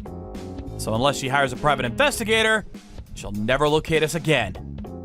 But even if she did find us, we have a restraining order on her. So the rest is up to the police to handle. Eventually, her company went bankrupt and all her belongings were seized and sold off to pay debt and compensation to the remaining employees, which was not much. As a matter of fact, I provided a small retirement fee for each employee out of my own pocket, and even introduced them to new jobs. I felt a responsibility to them. I was not able to turn the company around, so it was partially my fault. It was the least I could do. My mother lost everything after that. And to be honest, I don't know what happened to her. She's not a part of our lives any longer. We have no remorse concerning her current predicament, or even care to know. To us, she no longer exists. We plan to forget all about our past and just look to the future. As for Melanie and I, a few months later, we held a small, intimate wedding with close friends. It was wonderful. After several months, I learned that she was pregnant with our first child. So that means the three of us will start a new life together. Thank you for watching. Don't forget to hit the like button and subscribe to the channel. Are you crying at home, Tris? Get on the phone. Sorry, I don't want to talk right now. Then let's just text, okay? You broke up with your fiancé, right? Are you okay? I'm not okay. It must have been a shock. Why did it have to end up like this? We'd already decided the day of the wedding. We even talked about where we would go on our honeymoon. I see. He said he found someone else. I can't believe he'd tell me this now. I had no idea this would happen. There's something I need to tell you. Don't get mad, okay? What? It looks like this someone else is me. What? Grace? Your fiancé confessed his feelings to me just the other day. I felt bad for you, but he was so passionate that I ended up saying yes. I'm so sorry. Wait a minute. You said okay? Even though it was my fiancé? You've got some nerve. But the fact that he confessed to me already means that you and him were over. There's no way you could have went with a marriage with someone like that. So there was really no difference whether I said yes or not. There is a big difference. What about my feelings? Didn't you think that I would have been hurt even more? Well, I did feel bad for you, but I already said okay, so... If you really did feel bad for me, then you would have said no. You just stole my fiancé from me. But he's the one that came to me. All I did was say yes. Stop messing around. You're just trying to justify yourself. I'm so sorry. It's because I'm so much hotter than you. What? I'm the one everyone fawned over ever since we were little kids, right? I'm sorry, but you're just not that good looking, Tris. Especially when compared to me. It's natural that he chose me over you. Quit messing with me. You really think that that's a valid excuse? But it's true, right? Everyone you've ever dated always ends up choosing me instead. But to be honest, I didn't expect a guy right before marriage to do the same. You must have planned for this to happen, didn't you? You seduced him and stole him from me. Well, the fact that he was seduced means that he must have not loved you very much in the first place. You should be glad you found out before marriage and not after. How am I supposed to be glad? You're always like this, Grace. You always steal what's important to me. What is your problem? It's not like I'm doing it on purpose. It just always happens to end up like this. It must be one of those unstoppable forces. That's just what you tell yourself, right? In reality, you just don't feel satisfied until you steal what's mine. Do you really not want me to be happy that much? You're so greedy. Calm down, Tris. Getting angry at me won't get your fiancé back. You should move on and find the next person. Do you plan on marrying him? He proposed to me and all, but I'm not really sure. I feel that marrying him would be too hard on you. It's fine. Why not just marry him if you want to? It's alright? I won't celebrate it, of course. I won't even go to the wedding. But it's not my decision whether you marry him or not. What? You won't come to the wedding? That's sad. You just want to show off, right? There's no way I'd be able to celebrate something like that. I probably won't be able to forgive you ever. Do you hate me? But I'm your only sister. You've stolen many things from me ever since we were children. I'm done with being tossed around by you. I don't care about you anymore, Grace. I won't text or meet you ever again. Why? Don't be so cold. To be honest, I want to insult the hell out of you. This is me being nice. Don't bother me from now on. Sorry for having you do all the paperwork on Mom's death and funeral. I'm so glad you returned, Tris. You unblocked me, so this means that we're on good terms again, right? I only unblocked you temporarily. It'd be hard to do all the paperwork without any communication. What? Let's make up. You really did just have me do everything, huh? Mom always loved you more than me, but you wouldn't even do any of the work? You're so ungrateful. But it's all so hard. You're a tax accountant, right? You're better at all this stuff than me anyways. Thanks for being so good at paperwork. You don't need to be a tax accountant to do this. You just didn't want to do any work. All you care about is yourself, huh? But aren't you the one who was ungrateful to Mom? It seems that you cut ties not only with me, but with Mom as well. She always did side with you. What? 1 year after you stole my fiancé from me, Mom told me this. Forgive Grace, will you? That's when I realized Mom was on your side, not mine. It must have been irrelevant to her whether I was hurt or not. That's why I decided to get away from her as well. But that's already been 5 years. Isn't it fine if you just forgive me already? I told you that I would never forgive you, didn't I? It's not right for the wrongdoer to ask for forgiveness. Oh, so you really do hate me, Tris? To be honest, I'm sad. Be sad if you like. It's none of my business what you think anymore. You're being so cold again. I was sad when Mom died, but I'm happy I get to talk to you again after so many years. I only came back because I had to. I didn't want to meet you. Oh, I heard this at the wedding, but you're getting married? Congratulations! It brings me no joy having you celebrate it. I thought that you might have not been able to move on from the last time, but it seems you found someone new. I'm just glad you were able to get back up.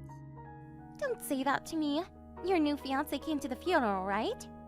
I actually didn't want to bring him. He's a serious person.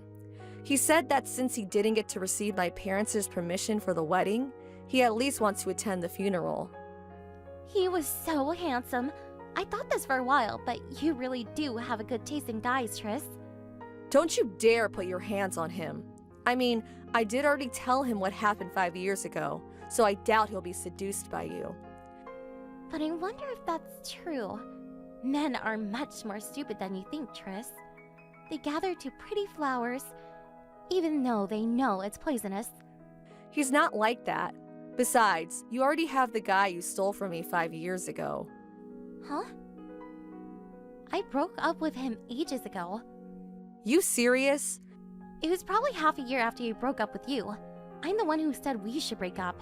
I thought he was a wonderful person, but after spending some time with him, I realized he wasn't what I thought he was. I kinda lost interest, you know? You ruined my wedding just to go out with him for half a year? He wasn't really my type, but your new fiancé is very much so. You're not that hot, Tris, but for some reason, you managed to get the guys anyways, right? I knew I shouldn't have come to the funeral. I shouldn't have unblocked you, too. Don't contact me again. So you're going to block me again? But that's just going to make you even more anxious now that you don't know what I'm doing. So you do plan on doing something, huh? Not really. Why? I'm just glad I'm able to talk to you again.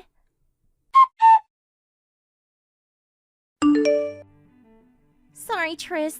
I might ruin your wedding again. Did you do something to my fiancé? Oh, so you didn't notice? I knew it. You would have said something if you had. What are you talking about? I'm talking about how your fiancé and I have been getting along recently. We've even been on a few dates now. It seems that he prefers me over you. Grace, don't tell me that you stole another fiancé from me. How'd you even get close to him? I went to his house and we talked. How do you even know where he lives? We chatted a bit at the funeral. While you're busy hosting a funeral, I got the opportunity to ask where he worked. It was easy finding out where he lived from there. You followed him home from work? Don't be silly. I was just walking nearby and happened to meet him. He was a lot friendlier with me than at the funeral this time. Probably because you weren't around. We went to this love hotel the same day. There's no way that was an accident. Why do you always try to steal things from me? Why can't you just leave me alone? It can't be helped. I fell in love with him the moment I saw him. That's what you always say. But you just want to steal someone important from me again, don't you? You'll probably just get rid of him immediately again. This time's different. I already promised I would marry him. That's a lie. It's not a lie. He told me yesterday that he wanted to marry me. There's no way he would just betray me. He's different from the other guys. Bad luck, I guess. He's the kind of guy to secretly go on dates with me behind your back. Men must become dumb when they see me. Being beautiful's really a crime, isn't it? You're a demon. What are you saying? I'm just your cute little sister. I should have just ignored Mom's funeral. I shouldn't have come in contact with you again. Don't be sad. If I get bored of your fiancé, I'll give him back. Or you can go and find another handsome guy for me.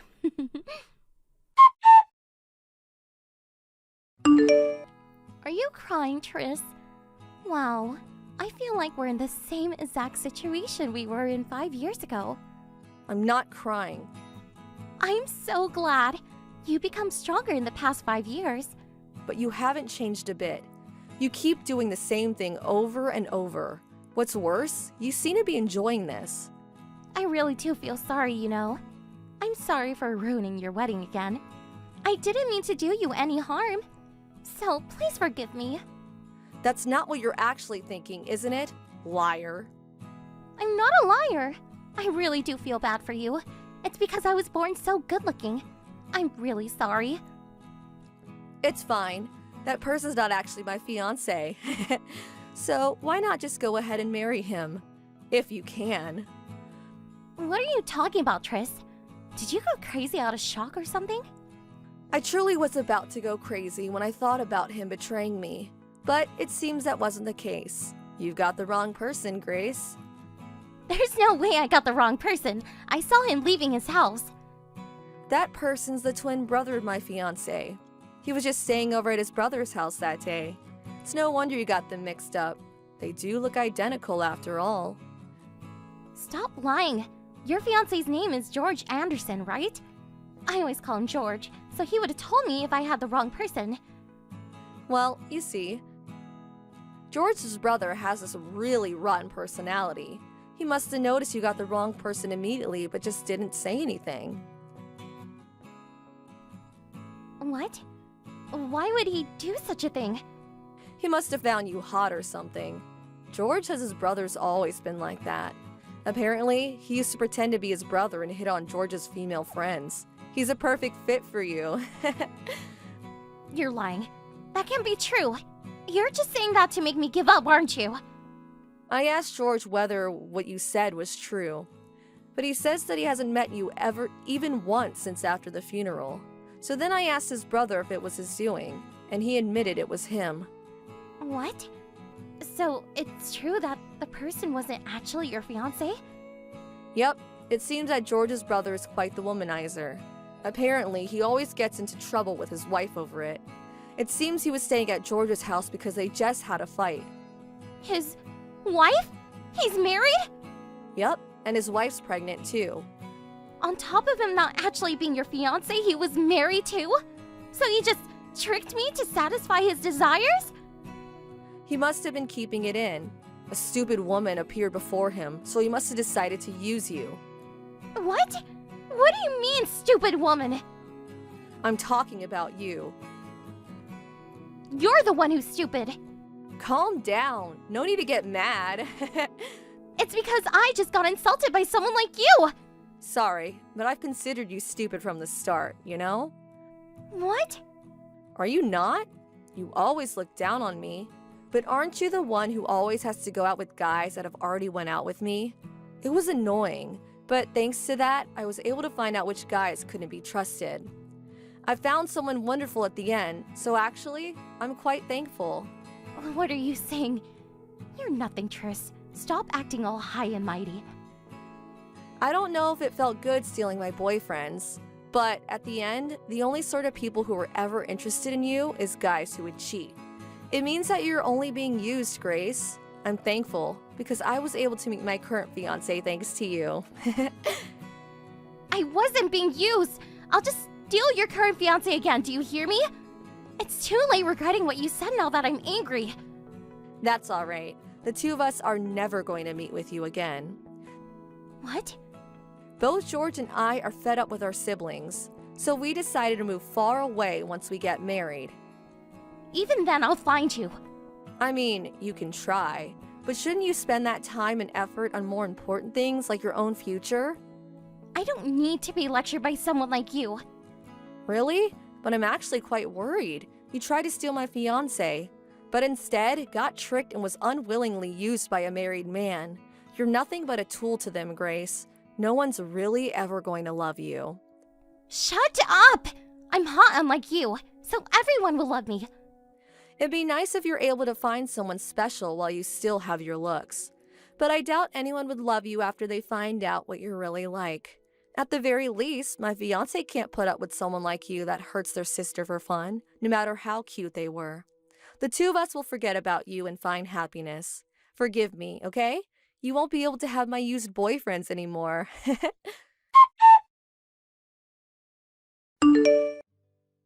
After that, George and I got married and moved far away, just like I said we would.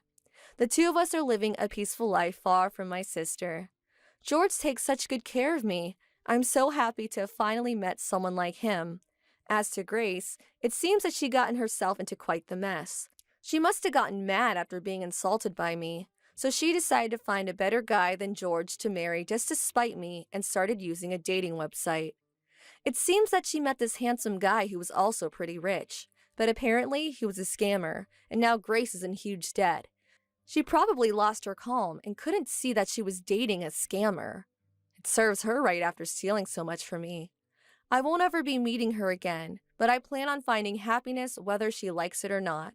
This is probably the best revenge I can give her. Thank you for watching. Don't forget to hit the like button and subscribe to the channel. Wow, that was a long day. Finally finished work. Just finished up your rounds, huh? Boy, being a doctor can be pretty taxing. Yeah, well, I'm still an intern. Got a lot to learn. But I sure would like to stand on my own soon. Wow, you're really doing something, Andy. I'm sure you'll become a really good doctor. Keep it up. All your friends, they're all praising you, saying what a great doctor you'll be. My dad even said you're an upstanding young man. I know, sounds real old-timey. Yeah? Well, I'm really nothing special. Everyone's the same. Oh, you mentioned friends. That reminds me. I heard that Darren is getting married. Darren? You mean Darren Nettleman? Wasn't he that guy you went to college with? Yeah, that's him. Apparently he's been going out with his girlfriend since high school. Oh yeah? How sweet. Seems like a lot of people are getting married recently. That kind of got me thinking. Thinking about what? About marriage. Huh? Wow, that was out of the blue.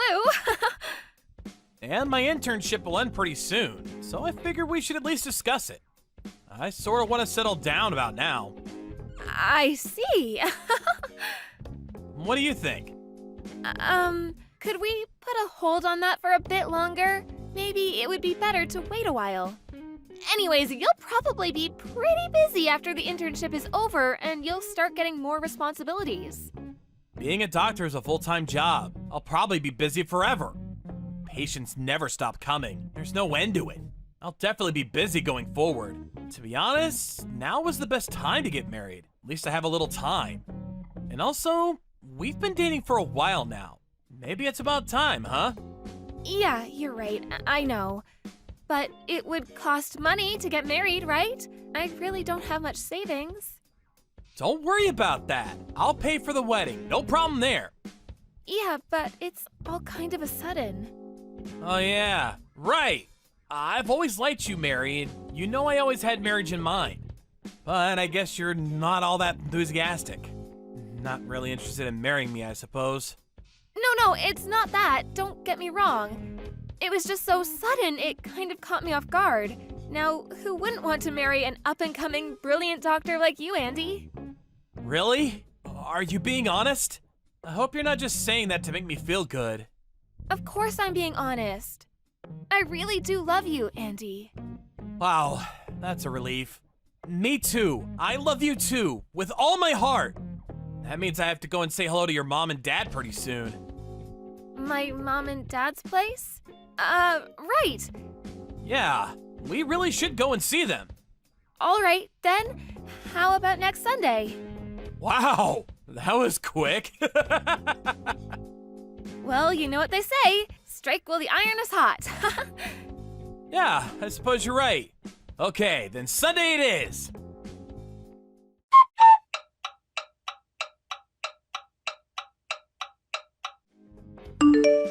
Frank, please help me.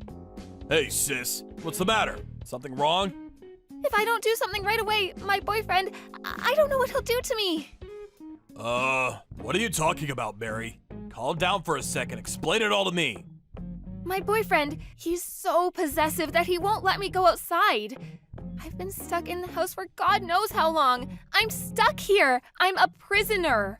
He's in the shower right now, so I had a chance to contact you. If he catches me, he's going to be super pissed. I was going to call and talk to you directly, but you know he'll hear me. Where are you right now? Give me the address. I'll head over there right now and get you the hell out of there. No, you can't do that.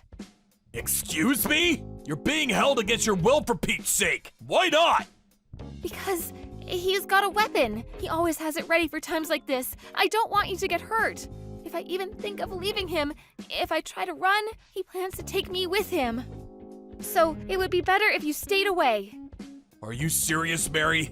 Who is this guy? Sounds like a total nutcase to me. I'm going to call the cops. No, please, not cops, Frank. Are you okay? You're not hurt, are you? No, I'm fine. We really should call the cops. The guy's a psycho. I'll give them a call, so tell me where you're at. I'll go with them and get you the hell out of there. Hold on a second, Frank. I prefer if you didn't do that. Excuse me? Are you serious? The guy's holding you against your will. That's a crime. They'll arrest him on the spot. You'll be free from this guy. I really don't want this thing to get all overblown. You know what I mean? Just don't get the police involved for now, please? You really think I'm okay with that? No way, sis. I'm calling the cops right away. Please, I beg you, Frank, no cops. Sorry. You mind if I explain things a little more? All right, I get it. There more to this? Is that what you're saying? Let's hear it. I've got plenty of time. I'm pregnant. Or at least I was. Excuse me? Hold on a second. You're having a kid? You? My little sister? So that means the kid is this psycho's kid? Is that what you're telling me? That's right. I really didn't want his kid, but... I understand. You don't have to explain any further. At first, I didn't want this child. I was angry at it, like him being inside me. But then after some time, I began to cherish this child inside me more and more. This child was my only hope, the only thing keeping me going, the only escape from this nightmare of a life. Mary, are you really okay? You sound distraught. But this child is no longer in me. Huh? Does that mean you already gave birth? No, he was adamant that I would not have his child. You're not serious. I am. It's the truth. Please believe me. Like I said, he's very possessive. He says the only person he needs affection for is the person he loves most, me. He doesn't let anyone else get between us, so I had no choice. I'm really sorry. I mean it. I'm so sorry. I was so frightened. I had no way of fighting back. I'm at my wit's end, Frank. I can't take this anymore. That's why I finally got the courage up to contact you. I had to do something. I see.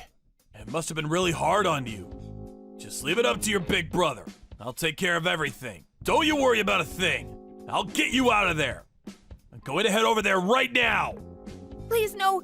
Wait, not right now. Now's not a good time. We really shouldn't hurry this. I know the guy. We have to take him off guard when he least expects it. Yeah, I guess you have a point. Right? So that's what I wanted to talk to you about. He's just recently been hinting that he wants to get married pretty soon.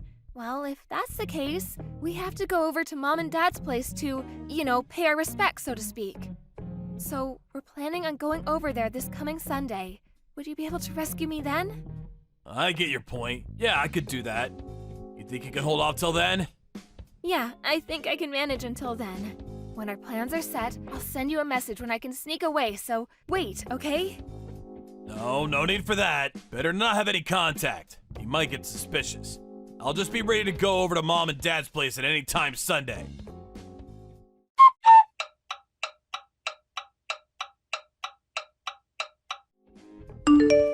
Hey, Mary, send me back a reply, would you?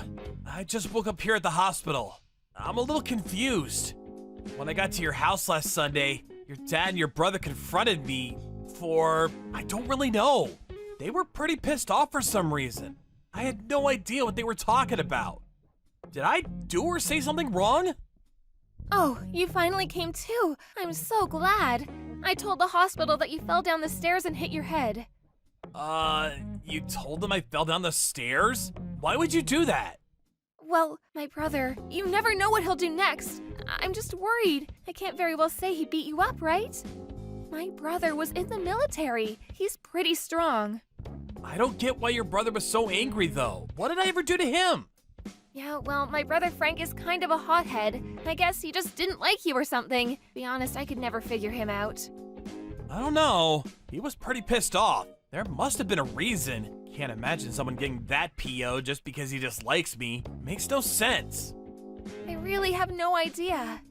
Anyway, I can't marry someone my family dislikes so much. I'm really sorry. I think we should break up. Hold on right there. Are you serious? What is this all about? All this makes zero sense. It's all just so sudden. We just break it off just like that? You owe me a little more explanation than that. Come on, Mary. Please don't contact me anymore. Goodbye.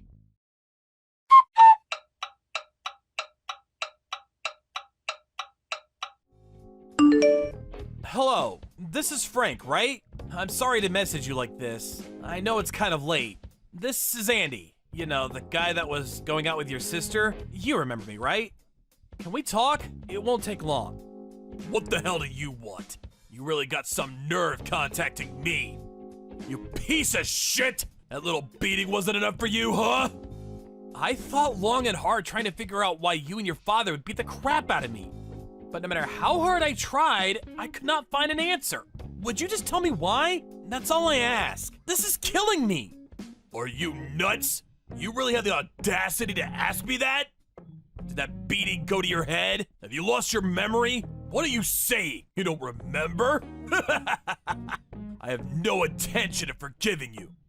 But this doesn't make sense. You really went too far. I mean, beating me up for no reason? I could sue you guys for assault and battery. Yeah? Well, I don't care. If saving my sister from the likes of you sends me to jail, so be it. I have no regrets. What do you mean, save Mary? From me? What the hell did I do to her? Don't play the innocent little boy. I know exactly what you did to her. She told me everything. You enslaved her. You kept her locked up in the house. And what's more, you made her abort her child. For that, I will never forgive you.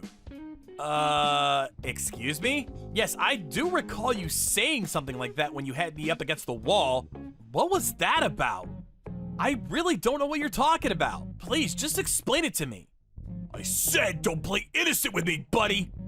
Please, just listen, just for a second. I'm currently living at the hospital dorm, so we're not living together or anything. And about her having a kid, I didn't even know she was pregnant. Exactly when was this? Recently?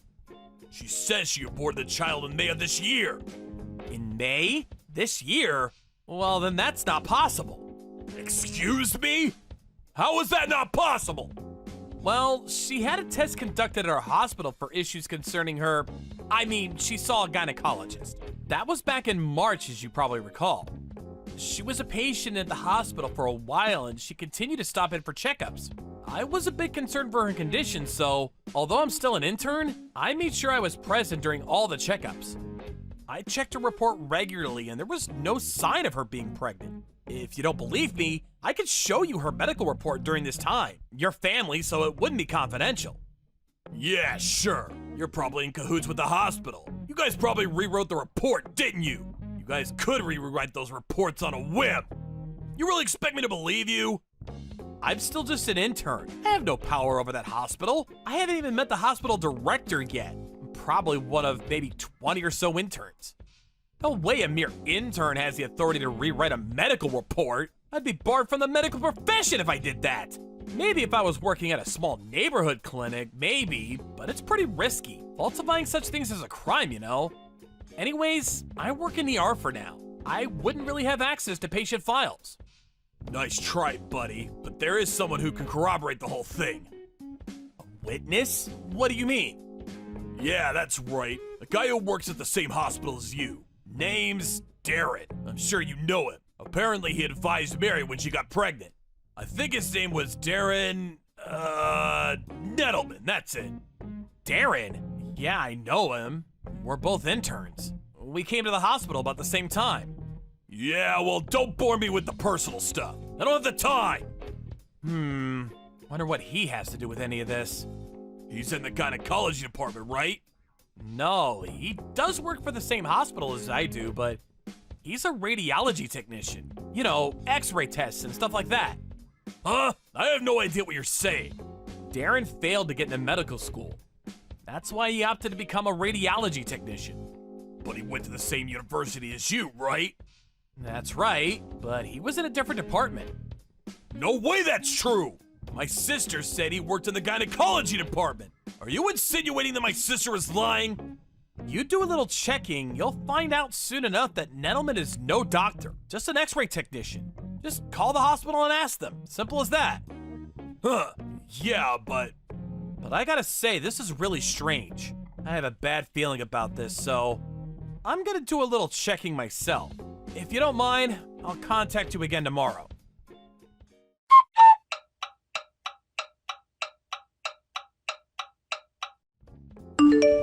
Hey, Mary, before you cut me off, let's just talk for a second. Andy, I told you not to contact me anymore. I really have nothing more to say. Why did you lie to your brother and your dad about me? Huh? What are you talking about? What's this about lying? I never lied to anybody. And I know you've been having an affair with Darren Nettleman. Huh? Excuse me? I have no idea what you're talking about. No use trying to deny it, Mary. I had a private detective check you guys out. I've got all the proof I need that you and Nettleman were seeing each other behind my back. Pointless lying about it now. Like I said, I got the goods and the truth will come out sooner or later. So I urge you to just fess up. Just tell the truth for once, Mary. Why did you go and lie to your brother and father about this? Why didn't you just come out and say you met someone and wanted to break it off? I mean, I think I'm a pretty understanding guy. I didn't want to get married. There, I said it. Excuse me? I didn't want to marry you. Yeah, that's right. I wanted to marry Darren. Then why? Why didn't you just say you wanted to break up? Yeah, that's easy for you to say. Can you imagine the backlash I would have got from my family and relatives if I dumped you? A promising young doctor? They never would have shut up about it. I just couldn't bear to hear their crap. I figured if I made you into a real creep, an abuser, a total psycho, well, then I could break up with you. Everyone would feel sorry for me, praising me for dumping you. You concocted this little scheme just for that? You're unbelievable! Boy, I didn't figure Frank and my dad would fly off the handle like they did. I sure didn't plan that. Man, he really worked you over. Figured he would just yell at you. Ex-military, I should have known. That was quite the show. That idiot. He could have gotten arrested for attacking you like that. What a total idiot. What's so funny about that? Huh? Excuse me? I said, what do you find so funny about all this? I really fail to find the humor in it. Oh my god, are you pissed off at me? You do realize that if anything happens to me, if you touch a hair on my head, my brother will pay you a visit. You got that? Boy, Andy, you should really think about the consequences of your actions. But I guess you never really had any balls. Bet you're scared to even take revenge on me. You'll just shrink away like the little Nancy boy that you are. Actually, I'm here with them right now. Your brother and your dad. Excuse me? I said your brother Frank and your dad. They're here, standing right next to me. You understand what I'm saying? You're done, Mary. Everyone knows what you did. Nope, that's bullshit. No, it's true. They've been watching this back and forth from the very beginning. They're both furious. They can't stop apologizing to me for what they did, or should I say, what you made them do. No way. You would never be able to wrangle that. You're too chicken shit. Impossible. You don't even know how to contact them. Actually, a friend of mine went to the same high school as your brother. I got his line info from... No problem. Man, Your brother and especially your dad, they are super pissed at you. Maybe even more than they were that day when they confronted me. Oh yeah, you want to converse with your brother? He's right here. Hold on a second. No, you don't have to. I'll call him later, so... Hey, Mary, one thing's for sure, sis. I'm never going to forgive you for what you did. You hear me, Mary?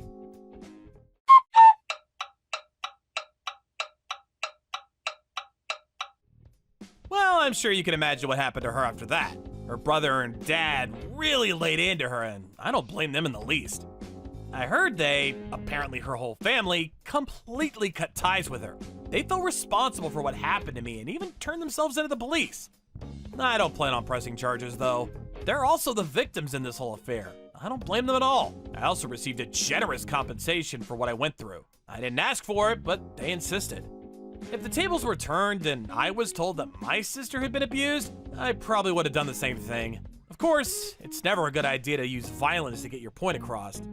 But what can I say? They were duped. I can understand Frank's anger.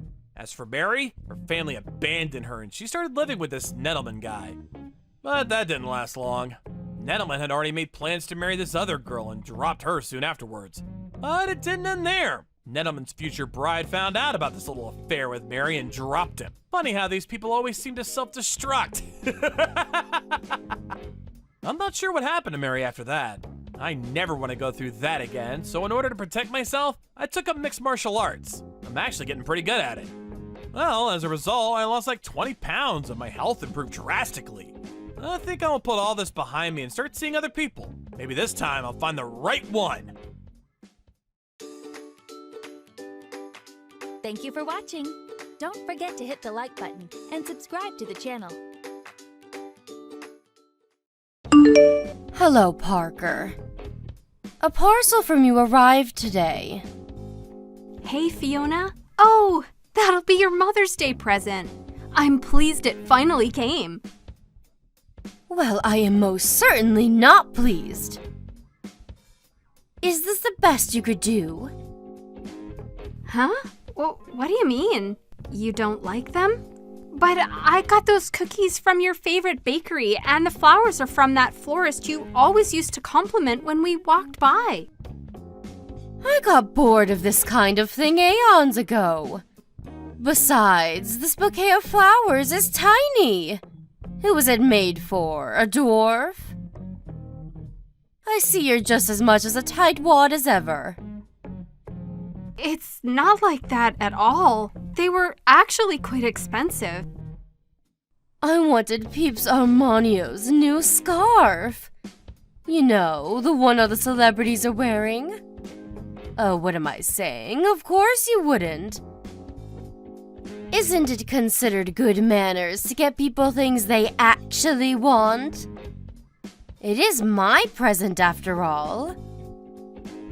You're the most useless daughter-in-law in all of history. I'm sorry?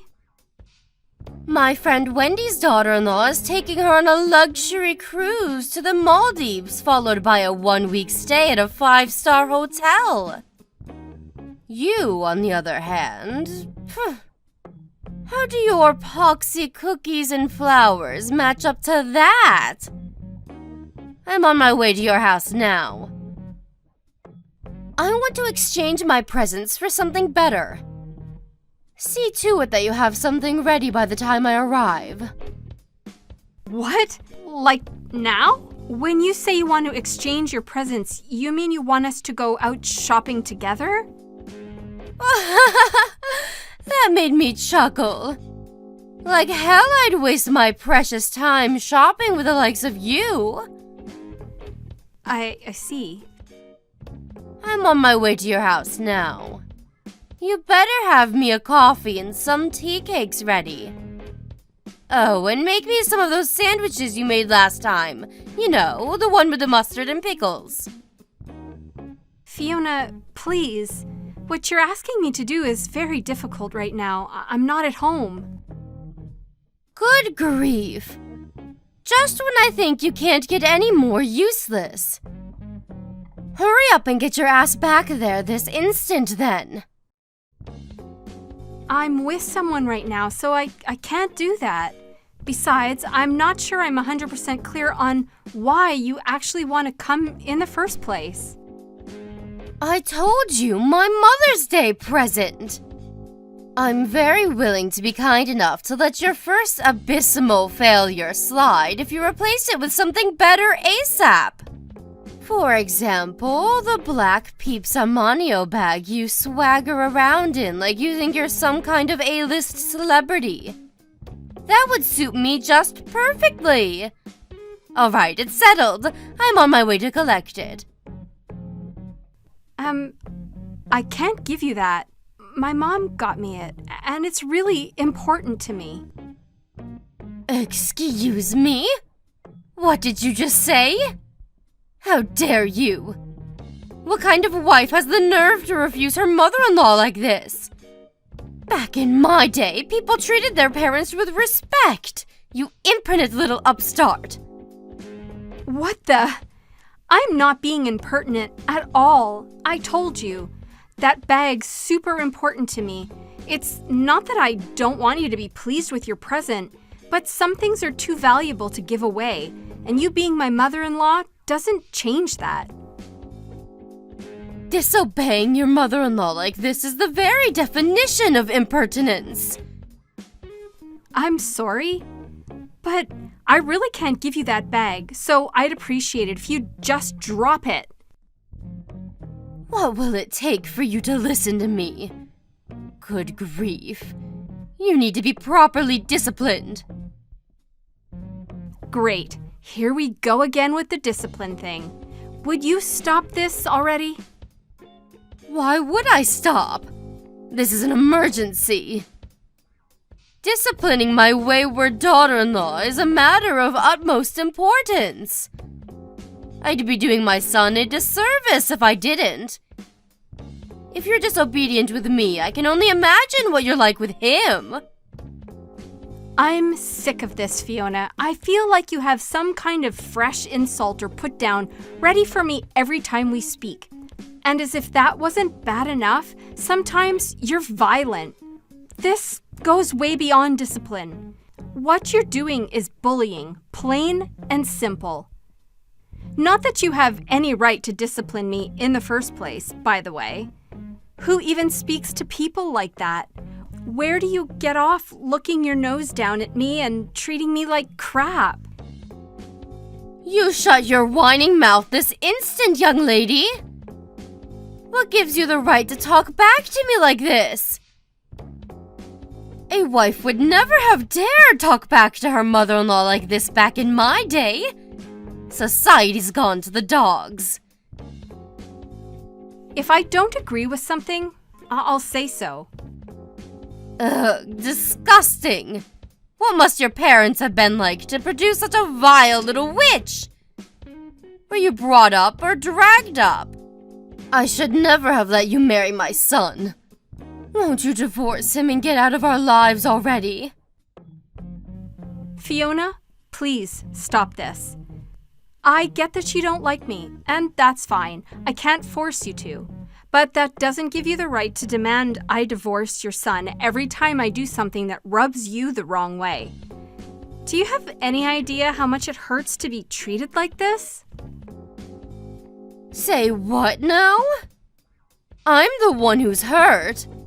You do nothing but make a fool of me. You talk back to me at every opportunity. You disobey my commands. I must be the most mistreated mother-in-law in the world. All I ask is that you fulfill your duties as my son's wife. Yeah, well, you know what? I'm so sick and tired of your crap. And that you actually make me feel like talking back.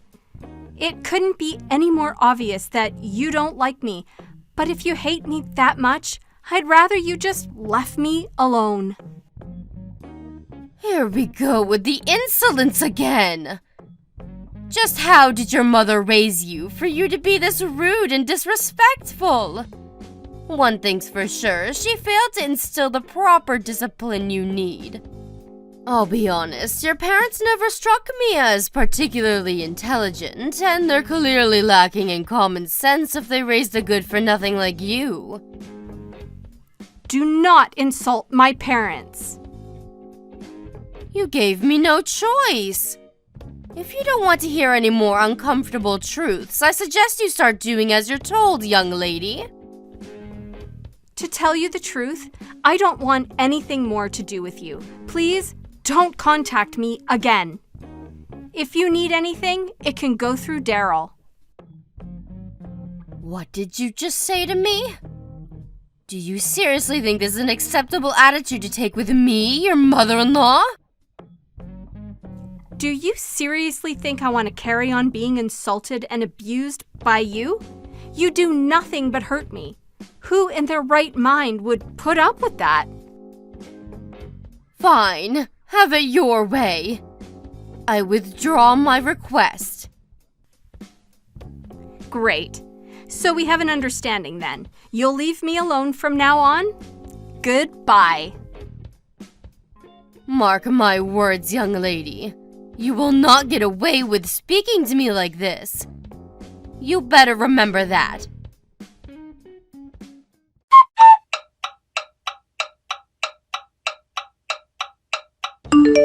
Parker, is now a good time? Fiona? What do you want? Didn't I tell you to leave me alone? Maybe you did, but that doesn't mean I agreed to it. Did I sign a restraining order? Nope. I see. So that's how it is. Okay, what do you want? It's about tomorrow. You're going to come to my house. Huh? Why would I do that? Because I want to speak to you in person about something. Surely you wouldn't like it if I came to your place? So you can come here instead.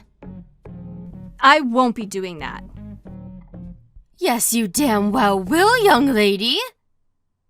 You won't get away with disobeying me this time. I won't let you.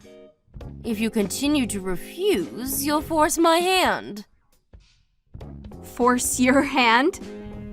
I'll call your parents and make them apologize. What? No, don't be ridiculous. Just stop this. What choice do I have if you refuse to come and apologize yourself? By hook or by crook, I will get my apology. Your parents are the ones responsible for you being such a disappointing failure of a wife.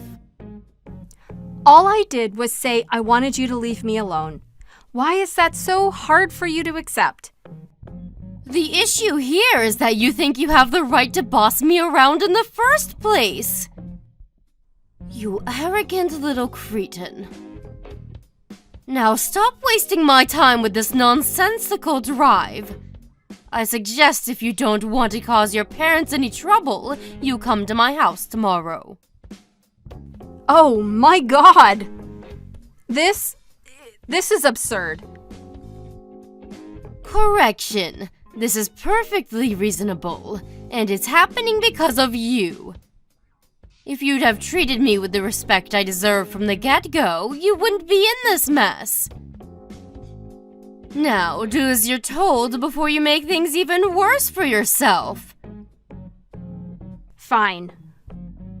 I'll be expecting you around lunchtime tomorrow. I have some business to attend to in the morning, so I won't be around until noon. You're welcome to let yourself in and await my return. Well then, remember, I won't be responsible for what happens if you don't come. Your fate is in your hands now, young lady.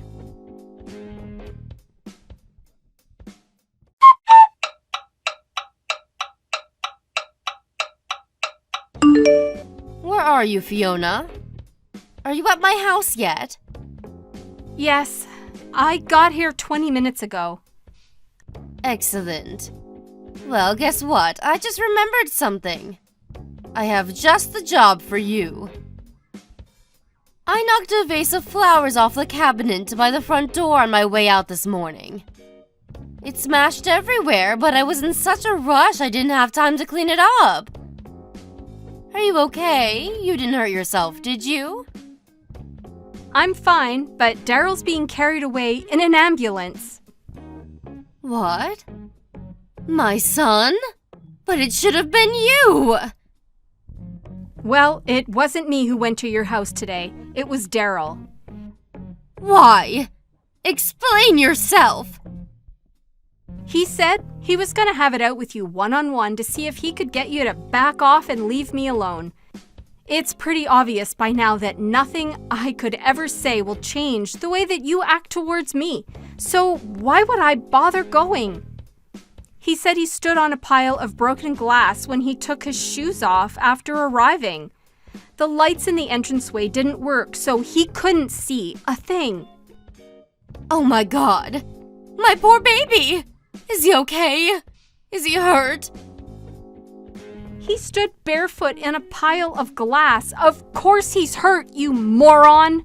By the sounds of it, he had himself pretty worked up for the confrontation he thought he was about to have with you. So, he took his shoes off and started his march towards the living room, where he stood pretty hard on the glass shards. The wounds are so deep, he can't walk anymore. You can't be serious. How can this be happening? The lights in the front porch not working was intentional, wasn't it? As was the pile of broken glass shards conveniently scattered so that whoever walked in next would get injured with 100% certainty. To think you booby-trapped your own house to injure me. I'm not sure if you're even fit to be let loose in society with a psychopathic behavior like this. The doctors are saying Daryl's lucky he doesn't have nerve damage. I never thought this would happen. I just wanted to teach you a lesson. Do you understand that if he'd ever been cut in the wrong place, your son might have never walked again because of your stupid actions? Daryl got hurt in my place this time. But it's not about who your intended target was. The fact that you're capable of something like this in the first place itself is just terrifying. Well, you should have thought about that before taking a rotten attitude with me. This crap again? Really? Even if for argument's sake we accept that I did take a rotten attitude with you, that doesn't justify you trying to put me in the hospital by booby-trapping your house. Me and Daryl have had it with you. This is the last straw. So, how is my boy? He's okay, really, isn't he? Are you just exaggerating to scare me? Is he angry with me? He's almost angry enough to forget the excruciating pain that his feet are in. He said he's just grateful I didn't get hurt like you intended. And I'm just grateful my husband isn't as much as a malicious psycho as his mother. It's nothing short of a miracle that a scumbag like you managed to raise such a kind, decent man. I'm sorry, Parker. I just wanted to teach you a tiny lesson, that's all. I never thought it would end up being this serious. You think this is about the size of the injury? The fact that you thought it was acceptable to injure me at all tells me all I need to know about what kind of person you are. Your son's in a hospital bed because of you. That's all that matters. Please tell me which hospital he's staying at. I'll be there ASAP. Nope, we're good, thanks. Neither of us want anything to do with you. Our priority is Daryl's recovery now. Since you've proven yourself to be a direct threat to our health and safety, we'd appreciate it if you didn't contact us for the time being. We'll think about whether we ever want anything to do with you again once we've gotten over the shock of what's happened and calmed down. Please wait, Parker. Will you at least hear me out? I'm telling you, I didn't mean for this to happen. I wish you wouldn't be so mad with me. Be a darling and tell me which hospital my Daryl's staying at, okay, sweetie?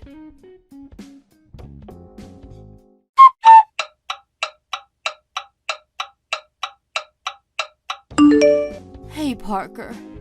How is my son doing? Have his feet improved at all yet? Yes. I'm pleased to hear it.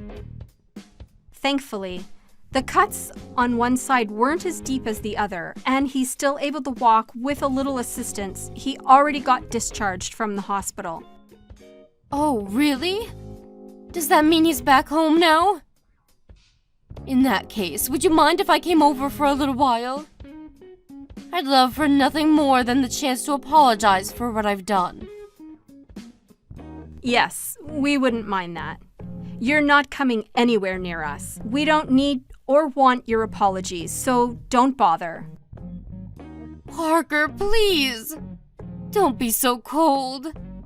To tell you the truth, I'm racked with so much guilt and regret, I'm finding it hard to sleep. I must have tried calling Daryl over 100 times now, but he isn't picking up. Is there something wrong with his phone? I want to speak to him in person. He said he doesn't want to see you. Isn't there something you can do about that? Will you talk to him for me, Parker, sweetie? He'll listen to you, and I just know if you put in a good word about me. Will you persuade him for me? Will you do that? No. Wait, am I reading this properly? A good word about you. You must be on drugs. I don't want to see your face. I don't want to see your messages on my phone. Even remembering you exist is enough to make me feel sick. Oh my God. You won't let me meet my son. You won't even let me apologize to him. This can't be happening. What am I supposed to do now? Not my problem. But one thing's for sure, you will be paying his medical bills because, of course, this is all your fault.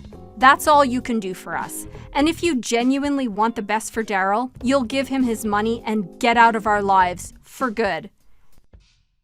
I know it's my fault. I'm glad to hear it. Bank transfer will do just fine. Thanks. We're cutting off all ties with you once we have the money. Have a nice life. Cutting off all ties with me? No way, you can't surely be serious. I am not gonna mince words, Fiona. I hate you for what you did, and Daryl hates you even more. That's why neither of us ever want to see you again. Oh my God, please no. Surely you're not going to abandon your poor aged-old mother by the wayside like this over something so trivial. Trivial? Are you trying to make fun of us? You think what you did is trivial. Ugh. I'm not just talking about putting your son in hospital here either. Did you forget how you've been treating me ever since me and Daryl got married? You bullied, tormented, and abused me. You used the fact that I wanted your approval to your advantage and made me feel so worthless and insignificant that I even considered ending it all while ignoring all of Daryl's warnings, of course. Then, as if that wasn't enough, you had to top it all off by hospitalizing him with a psychotic booby trap. You deserve far worse than being abandoned by the wayside. You should be in a jail cell. Look, Parker, I know what I did was wrong, but still, don't you think cutting off all ties is a little drastic? Surely we can all talk this through once you've calmed down. I'm his mother, for crying out loud. You're not his mother anymore. Now, you're just a criminal. You hurt the most important person in the world to me, and I'm livid with you for it. But I'm not the only one in the wrong here. If you'd have just been nice to me from the get-go, none of this would have ever happened. Some of the blame lies with you. You mean you one-sidedly bullying me and me accepting it and doing as I was told the whole time, like a good little victim, makes this my fault? This is exactly why we can't continue having you in our lives. Not only are you dangerously deluded, but you're so lacking in self-awareness that you're beyond redemption. Even when I finally reached a breaking point and begged you to stop, far from considering what I was saying and reflecting on your behavior, you doubled down and became even crueler. The one at fault here is you. I haven't done anything wrong. Stop trying to make it sound like I have. I'm really, really sorry. I swear on my life I'll make this up to you if it's the last thing I do. Please don't leave me all alone. Please don't steal my son from me. He's all I've got left. Steal. There you go, deflecting blame again. You really are an expert at this, huh, Fiona? I'm sure I'm wasting my energy here, but once again, you're the one who got yourself into this mess. Anyway, it wasn't me who made the decision in the end. It wouldn't be my place. Daryl's the one who said he never wants to see you again. No, I can't bear to lose my family. I don't have anyone else. I'm on my way to your house now. Let's just talk this through as a family one last time, okay? If you're not satisfied after that, I'll gladly leave you alone. I want to apologize to you in person, and when I say I'm sorry, I mean it from the bottom of my heart. Please, will you reconsider, sweetie? You can come if you like, but you'd be wasting your time. We don't live there anymore. Huh? We decided to move. Think about it. Wouldn't you be scared if someone who injured and hospitalized you knew where you lived? We were genuinely worried and wanted to get away ASAP. So we're staying in a temporary accommodation until we can find somewhere more long-term. Temporary accommodation? Where? Do you really think I'd tell you? The bottom line is that our commitment to cut all ties with you remains as sturdy and unwavering as ever. You could apologize 1,000,000 times over and it wouldn't change a thing. Anyway, we're done. I have no reason to continue this conversation, so I'm gonna go. No, wait. I'm begging you, please. Don't abandon me. I'll be nicer to you. I'll do anything. Please, just anything but this. I can't bear to lose you both. You'll be fine, don't worry. We'll at least make sure you get a funeral when you die, so it's not like we're totally abandoning you. We just need to keep some distance until then. Alright? Well, that's it. Enjoy your new life all on your own and stay the hell away from us. That's all we want from you now.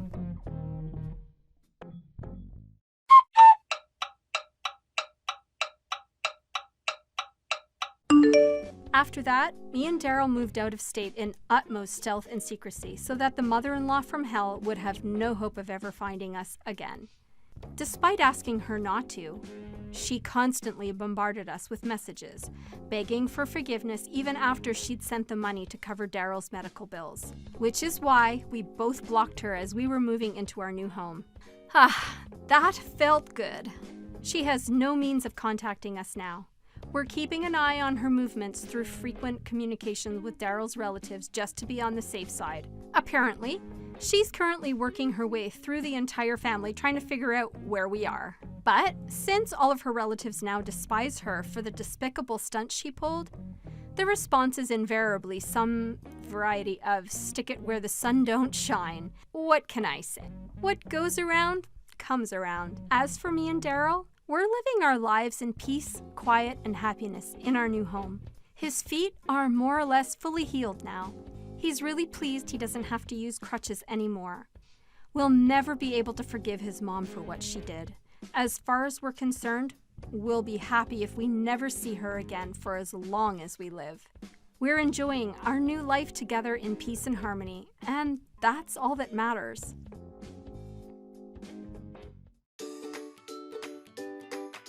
Thank you for watching. Don't forget to hit the like button and subscribe to the channel. Hello, Erica. It's been quite a while, hasn't it? I wanted to talk to you about something. Do you have a little time? It's pretty important. Hey, Martha. How have you been? I got time. What's up? It's about Karen. Karen? Do you mean Karen? She's at my place right now. Not sure what you're talking about, Erica. Say again? There's a little girl here at my front door, a grade school kid. Says her name is Karen. Then it hit me. At first, I wasn't sure who Karen was because the last I saw her was at my brother's funeral. Hold on a second, Martha. Why is Karen at your place? Yeah, I asked myself the same thing. She says she doesn't want to go back home. Excuse me? She doesn't want to what? LOL. I can't believe she went all the way over to your place just to say that. What is she thinking? Oh, for God's sake. I'm really getting fed up with her antics. I'm really sorry about this, Martha. She's always like this. She'll get all worked up over nothing and then just run out of the house and goes who knows where. We always have to go out looking for that little spoiled brat.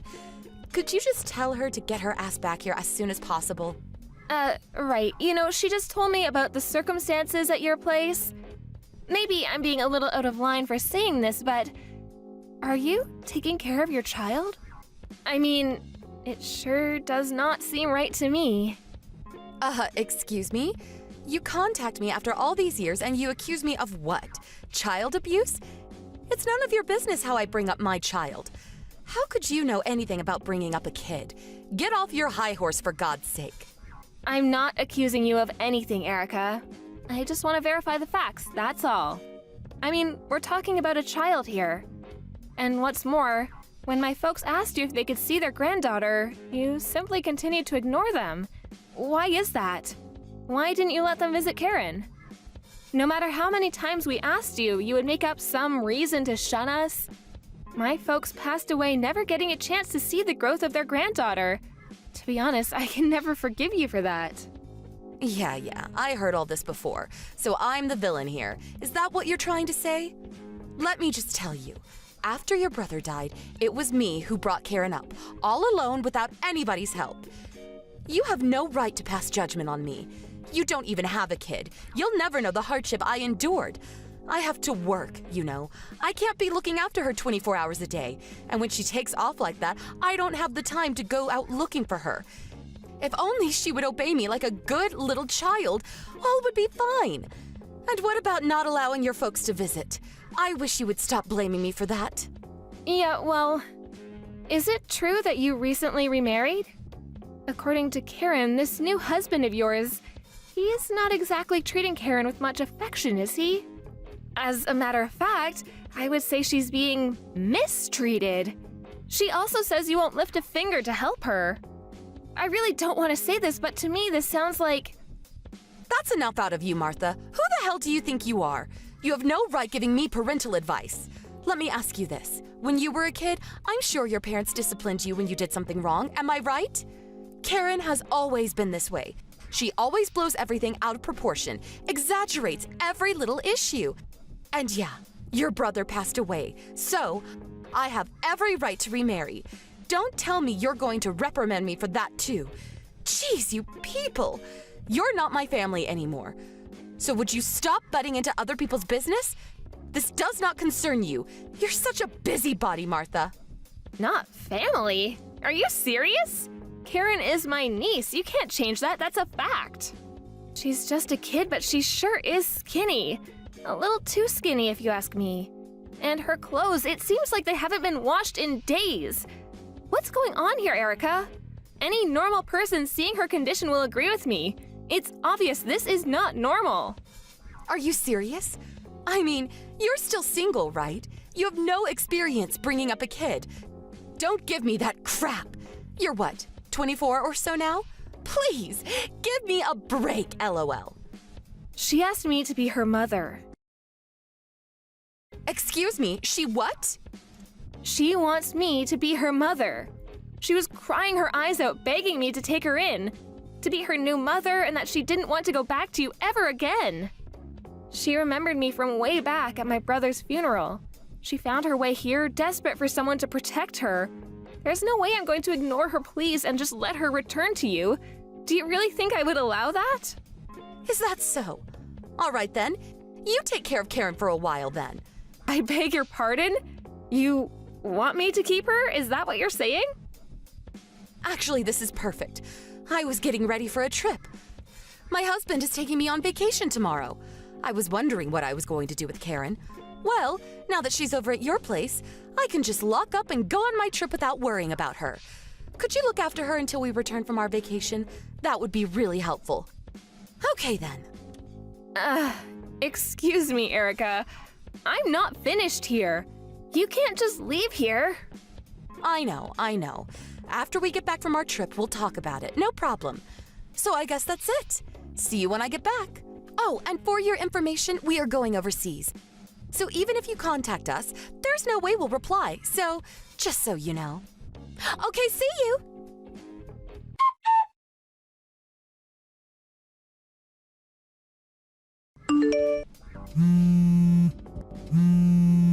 Would you please answer the phone, Erica? What the hell are you thinking? What's all this luggage you sent over? This is all Karen's stuff, right? What's the meaning of this, for Pete's sake? Oh, great! So the package has arrived. I was worried it would take a while. I sent it so it would coincide with your day off. Saved you the trouble of having to pick it up at the post office. You should be grateful, LOL. Have you gone completely off the wall? What's the meaning of this? That aside, shouldn't you have contacted me as soon as you got back from that trip? That seems like the sensible thing to do. I opened the boxes. What's Karen's elementary school books and her notebooks doing in here? Are you trying to tell me that you want me to keep her and send her to school here? Yeah, that's right. You nailed it. I mean, Karen doesn't want to come home, right? Well, great then. She can live with you. Besides, my hubby is in a real good mood. I think it has to do with Karen not being around making a stink out of everything. This is perfect, right? I mean, for me and for you. She would be way more happier living with you. You have enough time. You're not busy or anything. Take care of her until she finishes school. At least until she can take care of herself. You like kids, right? Erica, what do you think Karen is? Just some kind of pet? She's a child. This is the most important period of her life. Karen is just something your brother left with me. I didn't even want her, to be honest. Excuse me? Are you saying that for real? Did you just hear what you said? Karen is your daughter, for God's sake. Okay, I can't let you take care of her. I couldn't do such a cruel thing to her. I will bring her up myself. Don't come crying back to me later, Erica. I will never return her to you people, ever. You better remember that. Sounds good to me. You can have her for good. Don't you go tossing her out when you get fed up with her. You got a handful there, LOL. I'll contact her school and them that she's staying with relatives due to my husband's job. So keep that in mind, would you? I don't know, maybe you'll like being a mom. I seriously doubt it though, LOL.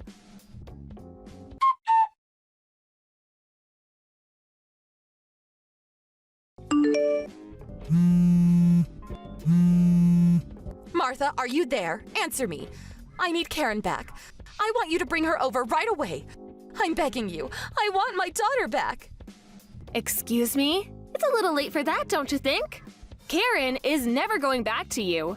And I'm currently working, so would you not call me? This is an emergency. I need her back right away. Forget what I said last month. I want Karen back. I said I'm at work. I'm going to have to end this. Goodbye. Wait a second. And please, would you stop calling my number countless times? It's really getting on my nerves. Like I said, I'm working. Quit beating around the bush. You heard me. I need Karen to come back to her real mother. I'm not kidding, Martha. I'm sorry. No matter how many times you keep saying that, the answer is no. Besides, Karen has no intention of going back either, so there's nothing I can do. She's finally settled in. She's finally starting to smile and speak like a normal kid her age. Please don't make a mess of things. She's happy now, happier than she's ever been. She's emotionally strong now. I don't think it's a good idea to keep changing homes. You'll traumatize her again. She says she has no mother to return to. Do you really think I would allow her to go back to you after how you and your husband treated her? You've got another thing coming if you believe that, Erica. You really don't know the real world, do you? LOL. It really doesn't matter what Karen thinks. I have all the rights. I am her mother, after all, and she's a minor. What's more, she is my daughter. All I have to say to the authorities is, she's kidnapped my kid, and voila!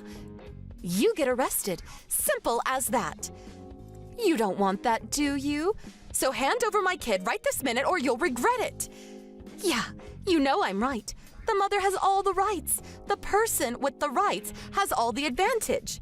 Right? I've got all the aces here, sorry to say. You understand, so get the kid over here now. But she's not going anywhere. Sorry to say. Ugh, are you serious? I did a little checking myself this past month or so. I had to if I was to protect Karen. Yeah, you're the mother. You have all the rights. And me? I'm just her aunt. What power do I have, right? Once Karen settled in and her trust in me grew stronger, I sat her down and she explained everything to me. And with that, we made an appointment at the National Child Welfare Center downtown. You may have heard of the place. It's all in their report, and they offered me some excellent advice. I was not just going to sit back and let you take her back. She has rights too, you know. Pardon me? You talked to the child welfare? Now why'd you go and do a thing like that? This is a family matter. Why bring in complete strangers? Are you crazy? Like you said, I'm only 24. Inexperienced, don't know the real world. How am I supposed to learn anything? Why are you so upset that I contacted them? Is it because you feel guilty for what you did? That's it, isn't it? You know you're in the wrong. Enough of that. About you and your husband, I told them all about you people. Oh yeah, Karen's been going to the center for several weeks now. I think she has an appointment there today. Oh, I forgot to mention, remember when she came over here last month? She was very emaciated, drained of all emotion and dressed like a pauper. Well, I took photos of her that night. You should see the pictures I took of her yesterday. Wow, it's like day and night, and the smile so beautiful. Hey, you want me to send them to you? She told them how you guys treated her. It's all in her file. To be honest, it does not look good for you. If anybody is going to get arrested, it's you guys.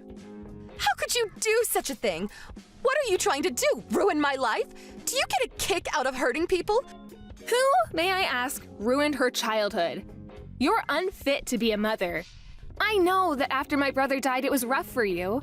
I mean, I cannot fathom bringing up a child alone. Even after a month with her, I see how hard it can be. But I felt I owed her, that I had a responsibility to my brother. I'm sure it was hard for you. But is it true that you used up my brother's insurance money in just a few years? I heard that you used that money on vacations and nice clothes, even going out on dates with several guys. You spent it all in no time. Money that could have been used to provide for Karen. Maybe it was your way of drowning out the loneliness of losing your husband, but that doesn't give you the right to ignore your daughter. To let her fend for herself? Did you even think twice about how she felt when her father died? Did you have me investigated? What? Did you hire a PI? I thought it necessary, yes. I needed the information. It was all to protect Karen. Are you some sort of idiot? That's what I call a total waste of money. Oh, wait a second. I get it. Your folks died in a car accident, right? So you had a little money left over from that insurance payment. Used it to hire a private investigator to get some dirt on me. I see it now. We both waste money, huh? LOL. My parents would have praised me for doing it. They would have paid for it themselves if it meant saving Karen. No use talking any further. Karen will not be going back to live with you, and that's final. I can't accept that. No, no way. I'm in trouble if she doesn't return. Out of curiosity, why do you even want her back? I thought you were glad to get rid of her. After Karen left, my husband started taking things out on me. I don't know if I can take his anger any longer. If he finds out that you took her to child welfare, I don't know what he'll do to me. I'm positive that if Karen comes back, he'll return to being a kind and considerate husband. I know it. So I need her back ASAP. I need Karen. She's my daughter. She needs me too. Am I hearing you correctly? You want Karen back so she can be some kind of a shield for you? Have you gone totally insane? This is your daughter we're talking about. You're pathetic. You know what? I think you should start your life all over again from zero. Something definitely went wrong along the way. You can't begin to understand what I've been through. I was just a normal housewife when my husband died. I was thrust into a situation where I had to bring up a child all alone. The pressure was unbearable. You would never understand. So what's wrong about trying to drown out my sorrows? Like I said, I understand what you went through, and I understand the sorrow of losing a loved one.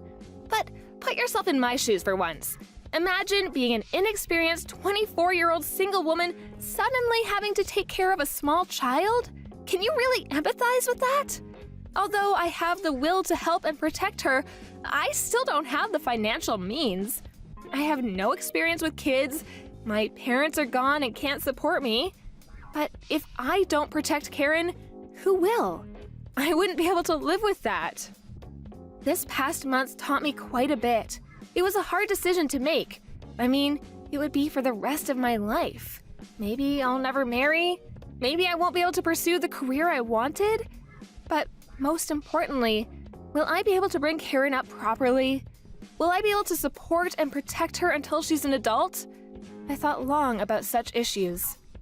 But in the end, I could not erase the fact that I had to protect Karen.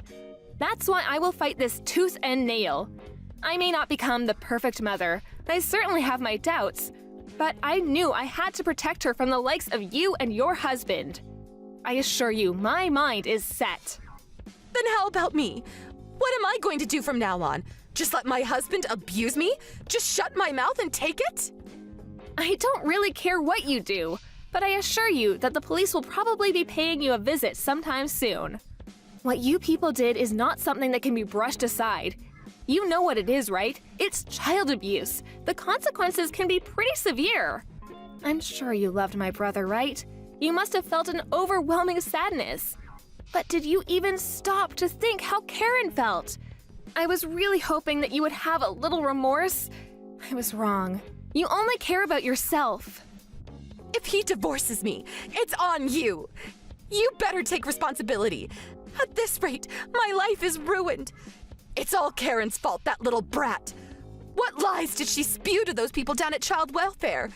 They're all lies. And your brother, why did he have to go and die? My whole life is ruined. Your entire family shattered my entire existence. You, your brother, Karen, you're all scheming against me to wreak havoc on my life. To the bitter end, all you can think about is you. You're the most self-centered person I have ever met. To be honest, Erica, I am dumbfounded by your arrogance. Your attitude has completely hardened my commitment to Karen. Don't ever contact us again. You are not needed in Karen's life. You have failed completely as a mother.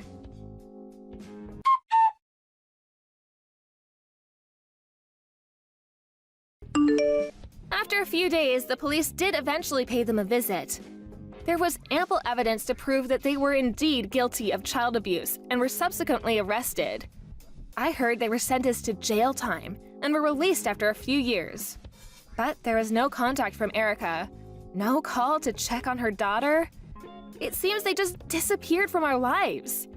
The papers finally came through for Karen and I was officially designated her mother.